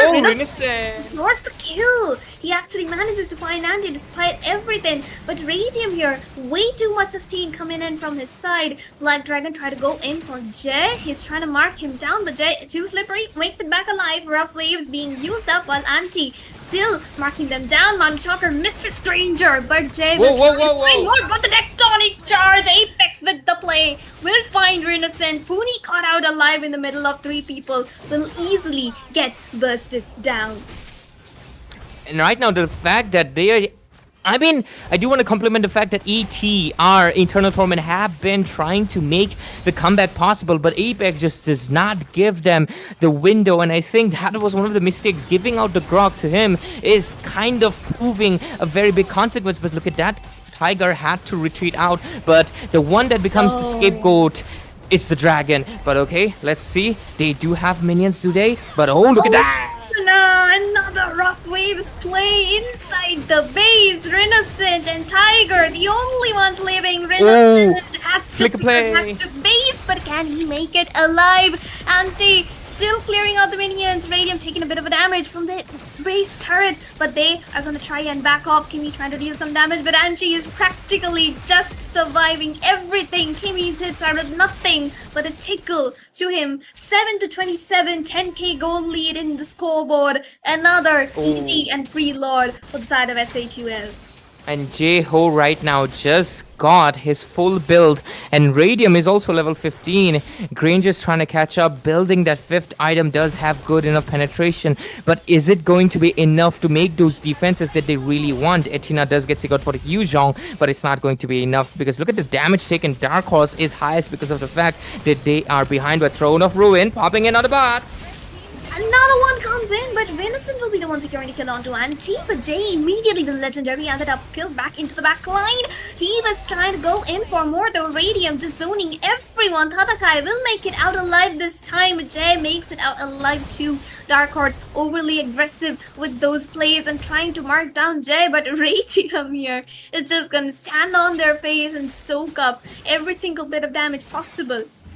He has to tank it in. He has to tank it in. Manchakar comes in. Tatakai gonna be melted down low. The passive triggers is gonna make it out alive. Dark Horse this time around got out very low, but the minions, the perfect synced lanes, trying to end this game right here and now. But ET is holding it in. Crux missed this, but another successful defense from the side of ET.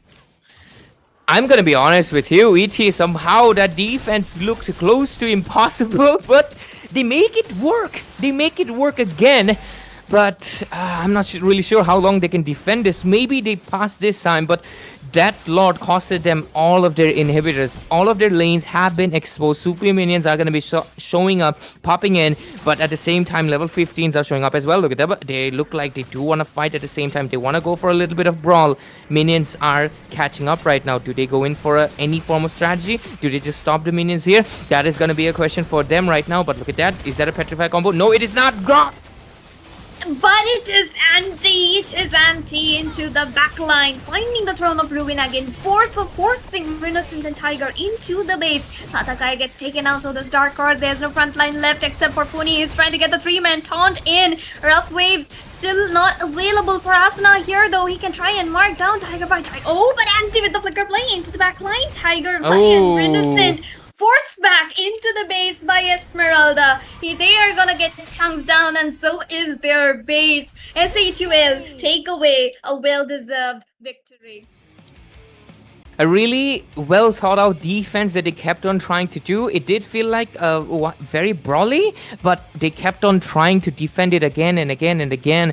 But ultimately, when you don't have any of the inhibitors to pull off a defense, it all boils down to the fact that how long can you manage the waves. And at the end, it just clearly showed the waves were too strong, the damage was too much. Apex on the Grok is one of his signatures, so I was kind of surprised. I was mentioning it that why was he left out alone? But anyways, it's gonna be the player of the match. The MVP goes into the hands of J-Ho. And with it, of course, the itemization I was about to mention, but how can I mention when the fact that they were really keen on ending the game? But I love his KDA. It's 12-1-12.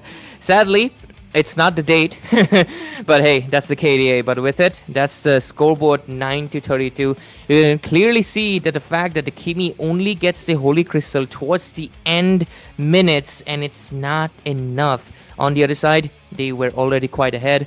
And here's the emblem setup, so you can clearly see Turtles were lost out, but SA2L makes it up with, of course, the macro side. Not objectives, but macro. But there we go. SA2L Esports and Untitled Tournament head-to-head. Renaissance versus, of course, the Esmeralda. You can clearly see the massive difference right here. KDA wise, Puni tried, but the Fredrin is not enough. Jeho is so ahead, almost 6,000. Not 6,000. How much is that? Oh yeah, that is 6,000. What am I saying? But anyways, kill wise, KDA wise, it was massive. But yeah, it is mostly the player head-to-head showing the difference in EXP, in KD8, and damage team fight participation here, Sarah. Of course, like it's Asuna, and he's gonna be stuck to Apex every step of the way. It's Grok and Kadita. You don't just see Grok, you're gonna see a Grok and a Kadita side by side. Fish and her rock, always together. And honestly, the only fact that I felt a bit sketchy was the fact that Pony decided to go in for the support emblem. I think that's the reason why he was getting melted so much in the early game, and Yasuchen got that advantage. And of course, every single fight, Granger and Kimmy were pushed so far behind, like they couldn't even come and deal the damage, except for when Radium or Anti went in themselves too deep. So of course, Radium with the sandbag right there, and of course there with the rich guy and the carry. Always, it's just either of these two getting the rich guy tag. So definitely good for them there. And the wingman, Apex 21 assists without the encourage roam. So that is definitely something we have to give him the credit for.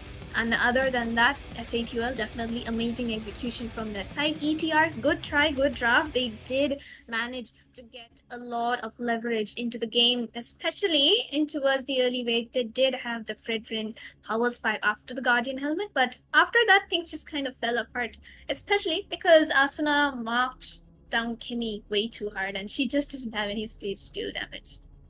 Yeah, I think that is obviously. I love the fact that you broke it down. And if you're one of those viewers, make sure if you didn't understand, just recap a little bit. But anyways, that is basically what happened. I do think giving out a few 2 power picks was one of the disadvantages that they already had. And at the same time, I do think there needs to be a little bit more strategy inside their engages, because if you're gonna be fighting Seoul Esports, because of course, I mean, at least the members, right, you already know them. They have been into the scene for a year now, I mean for longer, but into the esports scene, right?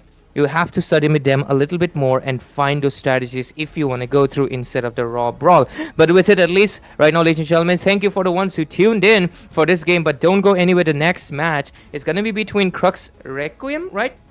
Yeah, Crux Requiem versus Noctura. So if you're one of those fans and if you're one of the supporters, make sure you stay tuned for the last match of the evening. And with it, ladies and gentlemen, we're going to be taking a short little break, but don't go anywhere.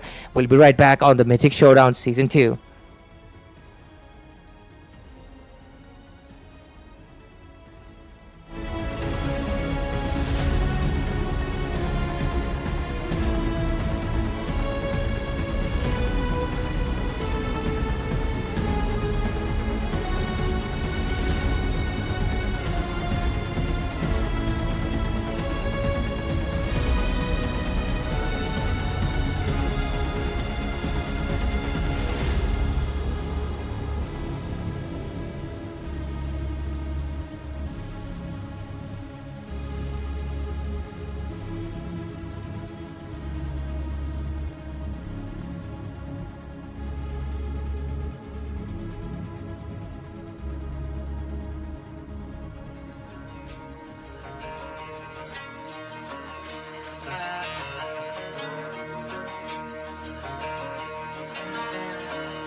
Welcome back, ladies and gentlemen, to, of course, the Mythic Showdown Season 2 presented by War Drum Games. We just had a match between SITUL Soul Esports versus Eternal Torment, where Soul was able to get into that 1-0 brackets. And right now, we're going to be going into the last match. Just like I mentioned previously, it's going to be between Team Noctura versus Crux Requiem. Both of these teams are kind of strangers right now into the MOBA scene, right? Because a lot of the people, they have not been able to, been familiar with them yet, right? They know the players, but they're not familiar with the composition. So let's just go in, and of course we will see the draft coming in pretty soon, and with it we will see what they bring to the table. Myself again, I am back again. It's myself, Ray. With me is a lady, but not Sarah. It's gonna be Debbie herself. So Debbie, of course, finally we're getting tonight. Looks like I'm getting all my duos back. So welcome back, Debbie. True. It's good to be back here again, Ray. But the thing is, I'm more excited about the two teams today because Noctura, they have been rebranding, so that's definitely one of the things that we have to focus on as well. But CRQ as well, they have teams up to into their lineup too.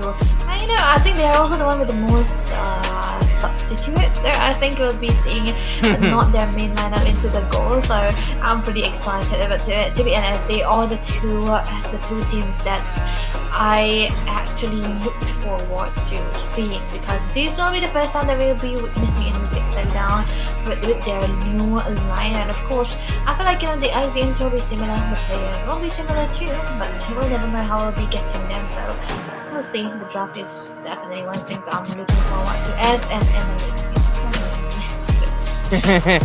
Debbie finally getting to do the analysis that she really wants to do it. So bless you, Debbie. Thank you. Thank you. So yeah, the pleasure is all mine. So with it, the draft's gonna be starting in 2 minutes. So, and once the game starts, we will of course see their lineup. I mean, I know the lineup already, but we have given the roster updates already, and if you don't know the roster, that is your mistake because you're not following War Drum Games on Instagram. So make sure you do that as well. So, like, how can you not do that? Because we update everything regarding our tournament. So if you want to stay up to date with Mythic Showdown Season 2, make sure you follow War Drum Games. If not, you can also follow MOBA 5v5 Esports, because that's where most esports news will be. But with it, in just a minute, we will dive into the draft again. I'm not going to say the roster yet because that's your mistake. You should be following us. But anyways, with it, Debbie, I think you know the lineup at least. So without revealing their name, any pick that you're looking forward to. Last game we did see a Yu Zhong, like you mentioned earlier to me, but it did not come to that much of fruition because against a dragon, a vampire, a bat is much better, which is of course the Alice. Absolutely true. Talking about the Alice, I feel like Alice can come through, but I would say both of the XPs that we have today for this game is gonna be well versed onto the Alice. One in particular has been finding a lot of comebacks, a lot of setups, and a lot of advantages, benefits onto the Alice too. And I think he has to be the one who used Alice the most in this tournament so far. So at least one of the options here, but that's also what the downfall, the disadvantage is. It can be banned away, man. Come on. So that was I'm expecting at least 100% either ban or pick.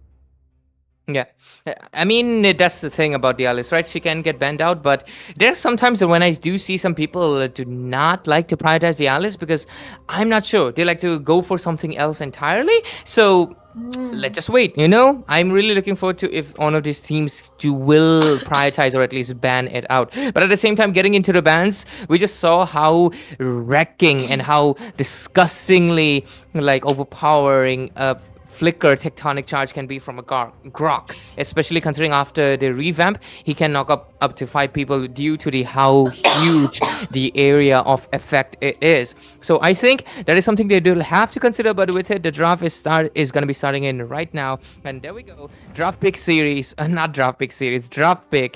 to be coming in, and there we go with it. Noctura and CRQ. Oh, looks like the names have been swapped a little bit, but it's all okay. But for now, at least, let's see how the bans and everything goes, right? But anyways, let's just wait out a while. Wait 1 second. Okay, yeah, the photos have been swapped, I think. Yeah, the photos have been swapped, but it's okay. It's all right. At least we can still see the photos, right? It's good that we can get to see them, all their handsome faces and everything. But with it, let's just okay. Look at that. Alice immediately gets banned out. Alice. Wow. I feel like it's gonna be Nocturna who banned out the Elise. This is what I was talking about. 27 onto the Elise has always find a perfect ulti for the opponent, so you got to remove that. And you also talked about the Grog, so yeah, that's definitely on point. And the Grog is also gone. For now though, CRQ, they have the first pick, Yeah, it's so fixed. a very understandable. Look at the bans, man. Belshia and the Fredrin got to go. Because honestly speaking, Lomsanga, he can't play the utility. You can hit me all you want, but it's got to be the Vex, man, because he's more well versed onto the assassins. It can rather be the Hayabusa, the Lancelots, or the Fannies. Fanny on top, but not the utility now. So for Shiramun though, it's the opposite. He loved playing the Hayabusa, but he also loved playing the utility more. So I think CRQ is good getting down that route. You know, it's interesting to me. This is going to be the expanding river map.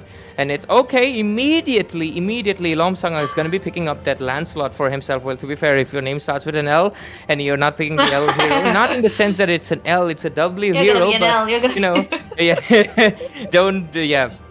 Anyways, Okay. yeah. At least he gets the Lancelot. One of the SS tier junglers right now might even make it a triple S. So I think it's a good option. But on the other side, you still have Noctura. They have yet to pick up their heroes as well.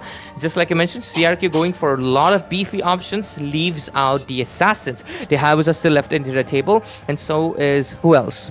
Joy's still open. You can still go in for that as well. So I do think we're in for an assassin versus assassin treat, unless Seramun decides it's a fighter night. And thank you, Noctura, you're going to be automatically winning this game. I'm just joking about it, guys, because picking up a Zushin, always will make my heart very happy. I look pink because I love pink, and that pink is obviously the Zushin's tint, Tint. Yeah. Okay, tint. Yeah, tint. Alright. I mean, you're not wrong either way, Ray, because Jushin has been finding a lot of good win rate in all the tournaments that we have witnessed, and this is one of the best, I mean, if not my wife for a reason. Okay, you chose the right one too, and I respect that. But one thing I find funny about Noctura, it's not funny, it's effect. Pickable Predator onto the side of CRQ has been really well known for his Kadita, right? So they were like, yeah, man, we just, you know what? We just won't stick to the meta. We'll just ban away their own heroes. 27 heroes gone. CC is a meta ban. Okay, that's acceptable. But the Pickable Predator's hero, that's the Kadita, also got to be removed. This is a completely respect ban. On the other hand, we talked about Seramun's Hayabusa, so that is something that you want to go for. Immediate Hayabusa lock-in, directly yeah. into the second phase. Yeah, I think it's doable. It's doable. It's safe. On the other hand, though, Array, he loved the pick-off, man. So why not go for the Kalea, the Fist Lady? And of course, if you want a Kalea, you want a burst, and the burst comes from the Lumens. Absolutely. This is one of, I think, it is one of the very common combinations that we saw in the wildcard phase. The Kalea and the Lunox were showing up very often. Well, because Kalea has finally found her perfect partner, mainly because of the fact that Kalea really needs someone who can burst the target instantaneously. You might think the Lunox, yes, she does attack, in a DPS way. She's shooting out beams, but at the same time, those beams are very fast and really high HP based damage, to the point that you can consider it as almost a burst, right? Mainly considering the fact that this is HP based damage, so it's not gonna matter how much magic defense you stack up, you will reduce the magic scaling, but the HP based damage will be dished out to you regardless. So really good at melting this Gatotkacha, which is gonna be one of the annoying factor, not to mention even the Zushin, of course, my wife right there. She's really annoying, not to me, to the opponents, in the sense that the Lantern Flare is going to be picking up those targets more often, but Lunox can immune one full stack butterflies, and that can push her to low mana. And at that point, Zushin becomes the most vulnerable. Lancelot or the Kalea can immediately go in for an engage at that point. But I do expect the Purified to be showing up any second. Considering the fact, though, this is the expanding river, Zushin and Lunox are perfect heroes because they do not have any dashes except for their ultimate. So this is gonna be making rotations really smooth. But let's see, what do they bring? What is gonna be happening? And just like you mentioned, I'm looking forward to those pickoffs, man. definitely. Okay, Uranus. Oh my god, this is one of the signature for 27 as well. Wait. Oh, yeah, okay, 27. I've been saying 27. He's 27. Okay, onto He's the not other hand 27, then. guys. He's 27. I'm not mocking. His name 27. is 27. You know, he's bringing something new to the table, and I really love that. You know, he's been 27 for quite a while. You know, the fact that Try. maybe he wants people his name to be pronounced in one way. You know, it's like it's not Yeah. 27, guys. It's 27. You know, like just like how 27. it's not Wednesday, it's Wednesday. It's Yeah, he's correcting you. It's not Tuesday, it's Tuesday. So yeah, he's Tuesday. 27. Yeah. Yeah, it's Tuesday. It's 27. Tuesday. Yeah, so it's gonna be 27. But yeah, jokes aside, my his name God. is 27, guys, of course. But with it, Noctura is gonna be coming up with the last band from the hands of course. This Lapo can be anything, man. I'm gonna be honest, I have love-hate relationship with this meta because okay, look at that. No way in hell God, I come thought for 20 seasons of me playing this game that I would say one day Lapu Lapu is a flex pick. It's a Like flex. my dude is EXP A from like flex. bone to the neck, but somehow this fighter It's a meta flex. dude has become flex pick. And that's what happened. He was flex and he became the goal lane. But yeah, with it, the draft is done. This is the expanding reverse map CRQ Crux Requiem versus Noctura, ladies and gentlemen. And with it, we're going to be seeing, of course, all their spells right now in the vicinity. Oh my god, look at the flickers. Okay. The amount of flickers that these people have definitely amazing. Okay, I thought that Duba was definitely was supposed to be the gold laner, so it's gonna be into the room. We're not complaining, but 27, man. Did I say it right? 27. I think I said it right. 27. 27. It looks Mm. like he looks like Horn, by the way. I mean, Alexander, it's a compliment. I already told him that too. But Ray, man, it's not the guy I remember. But still, it's gonna be okay because He's more pooky I'm right now. sorry. He's more Yeah, pooky yeah, right now, yeah. yeah. He's That's very what I was pooky. gonna say. He's looking But very yeah. innocent, and I think that really fits the image of Kalia as well. So I think it's doing him justice. Peekaboo, though, he got the biggest glow up I've ever seen. You know, that's a really good Wow. thing, bro. But anyways, on the other side, Faden, I gotta thank you personally for picking up the Zushin. God damn, is Of she not beautiful? course. Of But anyways, we're gonna be going into this best of one soon, ladies and gentlemen. And reminder, this is the Swiss stages. Both of these teams are right now at the 0-0 brackets, where this means both of them are at equal point. This is where the journey starts. One team tonight is gonna be going into that 1-0 bracket, and one team will go to that 0-1. And with it, that's where the journey will continue. But I'm looking forward. Kyle, known for being a beast on the marksman heroes, but Yeah. today he'll get the chance to come back into this fighter goal lane meta and show his prowess on a fighter goal lane. Definitely. And Duba onto the room, yeah, that too. We got to add that out.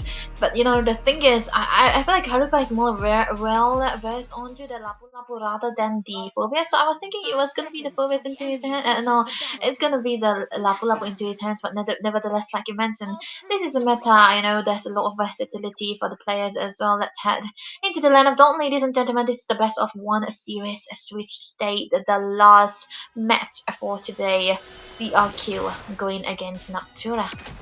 Yep, it's gonna be a Bengal server, and if I'm not wrong, both of these teams are from the same, Oh. so it will give them swiftness, and that's why you see both assassins. You know, no server conflicts Oh, means yeah. assassins show up. But with it, just like we mentioned, this is gonna be the last match of tonight, as well as the last match of the 0-0 brackets. So let's see who won is a one to get it. But anyways, we're just gonna get a little bit of that item hints. Everyone has prioritized the boots. But I think since this is the expanding river, the goal laners should not get it. And Ruby is exactly trying to do that. But anyways, we should be getting the emblem set up. Look at that, Debbie. Yep. Nothing too out of ordinary, but it's going to be a little bit down for Array right now onto this Kalia and a Vitality as well. So that is going to be a lot of heal onto the Roamer right now. But nevertheless, onto the other hand, Duba also is a chunky guy, man. Tang emblem, no change up. He's just gonna be there trying to stand to the front line and give out the damages from the behind. That is definitely necessary here. But you know, the one thing that I want to complain about the picks coming through from Noctura is that I think they might be lacking out the damage, right? Because Seramo is the only one who's gonna be the main damage dealer on the mid side, though that might be a little bit of an engage, but that's gonna be a clean that's coming through from both of the teams. You know, they just got the level 4 right now, both of the junglers, so the power spike's already there. Let's see who's the next one to be coming up, but look at that, Turtle has been spawned, and this is, of course, gonna be where they should be trying to contend, or at least trying to get a trade, but look at that, Lancelot already popping in here with the dashes, might be going in for something wrong, but look at the array, level 4 is gonna be secure for the EXP Lina, but here comes the Crimson Beacon, Fade and gets a kill, Lomsanga, and with it, they're still gonna be going in for a little bit of contention, and I think Bovius comes in with the flicker combo and might be able to get a kill, but at the same time Uranus is a little bit too chunky to do anything. Turtle fight still going to be going in, Uranus coming in with the HP regen, but at the same time the back end, Bovius still going in strong. 27 is gonna get taken down as the Turtle gets secured into the hands of Noctura's Serrar Moon. Oh my god, this is the what you do not want to give when a Hayabusa is online, say level ranking armor. Yeah, it's definitely gonna be. Top lane, Kyle. She's executor, man. Of course, you know, I think it was more well-versed on playing the Grandeur, but hey, that was actually definitely a point. Well, it was a good 1v1 that we have seen so far, but the Ruby might be actually losing out against the Lapu-Lapu, so we might be seeing the Lapu-Lapu more into those team fights rather than the Ruby, so it's definitely going to be good instead, but we'll see how they'll be able to win out the fight still, because for CRQ, they have a scaly hero onto the side. They have the Lunox, but Lomsanga, though, he got to be careful. He cannot be too behind against the Rama, because Hayabusa versus a Lancelot, you got to be staying up to equalize all to those goals and the objective as well. Right now into the top lane, a little bit of resource exchange, but I think nothing much just yet into the table until we will see them next. Turtle fight is where the expanding rivers will take the effect and the rotations will get made right there. But so far, Noctura 042, but top lane we see some little bit of action. There's no flicker. AOG popping in and Serrar Moon gets a kill. First item priority, but look at that. Array also tries to do the same with the Tsunami Slam, and looks like Duba will fall into the damage of Hikabu. And with it, first item priority also for Kyle.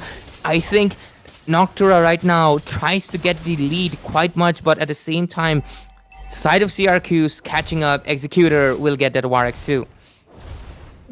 War X, but the thing is, you know, it's okay for them.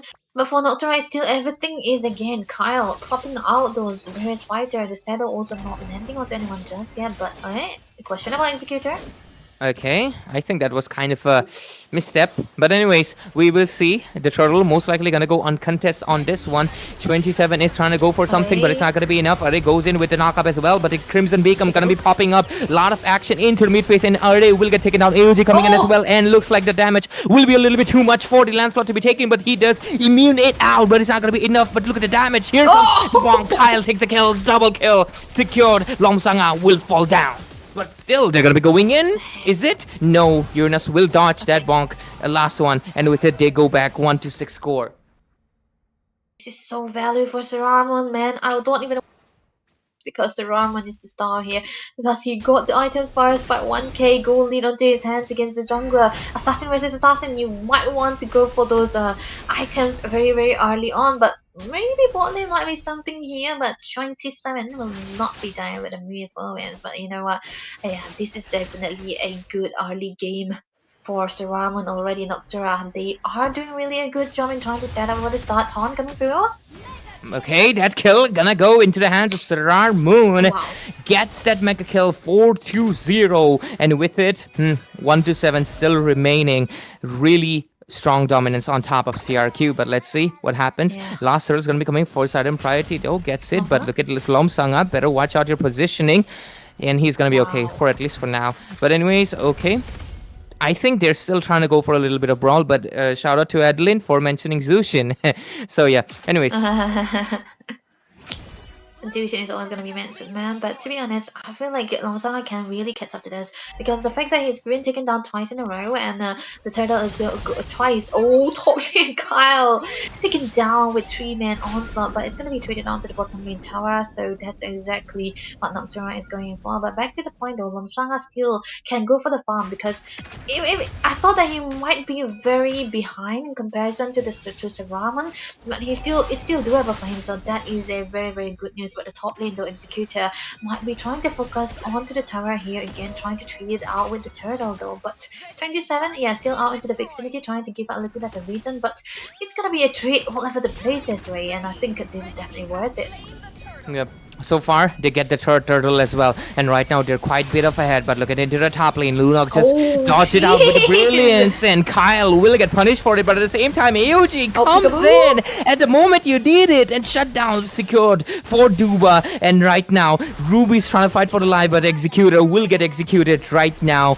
That was a good comeback spotted, but it's not gonna be enough. They're still trying to fight win for it. UNS is trying to survive, but it's gonna be enough though. It is not unstoppable. Secured for Serarmon at this point, and Noctura is not stopping. If I was a watch partier, I would say it's over, man. It's over. But I'm not. I'm a caster because we know what we're doing right now. But hey, Ray. Yep, and the fight. Oh, Array. Okay, he might get taken down, but oh, yes, he does. Monster kill secured. The damage from Saramon might just be a little bit too much right now. Okay, a little bit of Phobius went in. But anyways, 4-11 score still remaining into the board. And Saramon on an unstoppable. Gonna get the legendary on that next kill. Man, that's definitely a bad sign.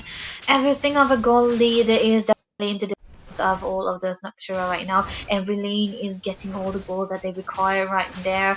But you know what, the thing is, CRQ, they, like, I haven't been stressing enough, but oh, interestingly, that is a Sky Piercer into the hands of Saramon. So the guy have the aura, man. You really go for the Sky Piercer on the Hayabusa unless you are kills ahead. And safe to say, this guy is already 6 kills onto the lead, so that's definitely something that he can really go for a trade out. It's also a true damage dealing potential, so that is one more point. But hey, see Halbert onto the hands of Kyle, something I don't really see when you are onto the Lapu Lapu, but AOC just for a but mid lane, here comes the I am offended at the same time. Look at the resources getting wasted. Tsunami Slam and Brilliance, Crimson, Beacon, so many resources getting thrown out. They're throwing everything. The kitchen, the sink, the house, the sofa. But at the end, what comes out into the top is gonna be the side of Noctura still winning it with the numbers as they take a 1-4-3 trade on the mid lane turret as well. Oh my god, how can you go in onto the outer turret and get away winning out the trade only when you are 4k goal ahead and when you have a Hayabusa who eats 41k onto the leaderboard builds he already built up, and this time around it's gonna be a different scenario. Lomsanga will not be able to catch up to the levels that Saramon is already building up on the table. Combo, look at the Lunox and gets the kill. Kyle will get punished for getting the Sky Piercer because, mate, you gotta go a little bit defensive, not so much damage. And Sky Piercer Lapu Lapu, that's very experimental, isn't it? But anyways, it looks like he's gonna be changing the items there, and yep, it's gonna be okay. Zushin, love the obviously the Sky Piercer comes in after the glowing one, but okay, bottom lane, is it gonna be something? No, it is just gonna be them securing a few little buffs. But oh, Zushin, almost third item. Quite of a threat, but oh, look at that. Here comes the Tsunami Slam again, and they're going to be jumping on alt for the target, but this, oh my god, legendary secret for Saramon and make it a double kill. Might even go for the triple one right now because the Crimson Beacon is right there. Here's the triple kill. Might make it a Maniac on Lomsanga, and there we go. Saramon secures the first Maniac of the Swiss stages, at least for tonight, and he's going to be the highlight. He's going to show that he's back in action into the Mythic Showdown Swiss stages, ladies and gentlemen. This is the 0-0 brackets, and they're still cooking. They're gonna be taking the top lane turret as well, and the only one that's left is Executor. Are they gonna be able to make a defense, or is it gonna be a little bit too much? Let's just see. Glord defended. Mid lane, not so much. Let's see. I think they will go back for now. Definitely, yeah. Oh my goodness, that was a very good engage.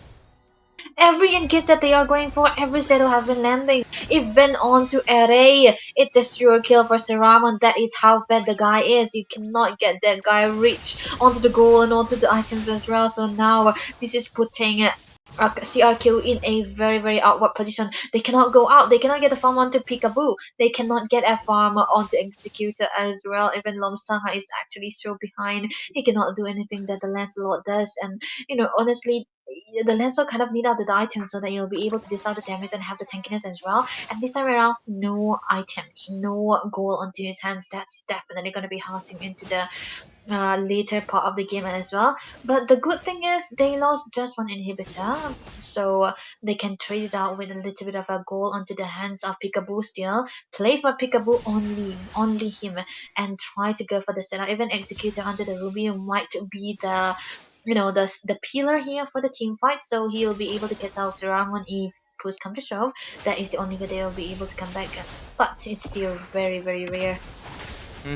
And right now, since the fact that they don't have the long lane advantage anymore, that lane is gone. They are going to be behind on that wave control, and it's going to be affecting how they maneuver in this Lord team fight, because one person has to control those minions. Lord has spawned in, and it is going to be quite of a disaster if they lose to a minion pressure, right? So good job on Lomsanga trying to control it as much as possible. But here comes the Lord, and it's going to go uncontested.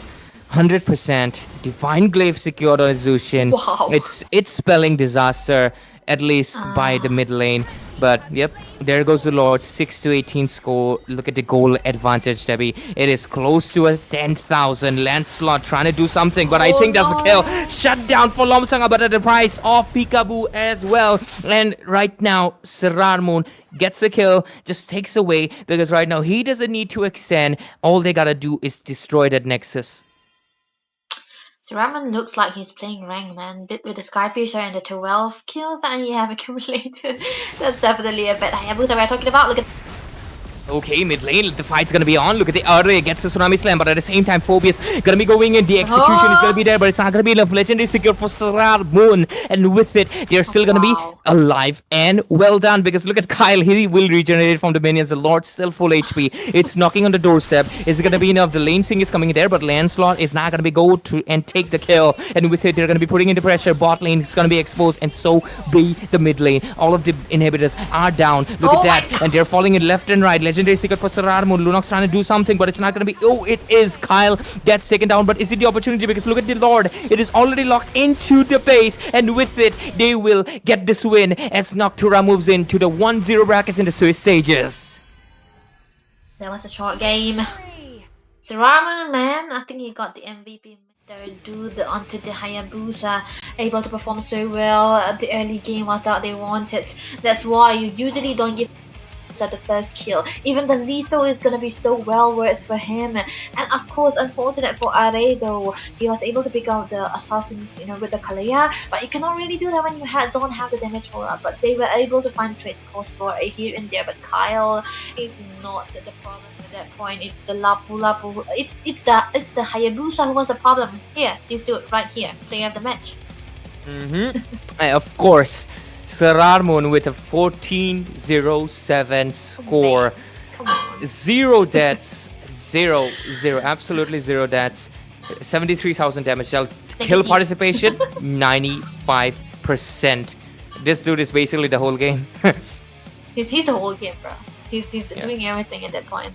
And the fact that, at the start, I think I even had a thought that maybe Longsang because he was just one level behind.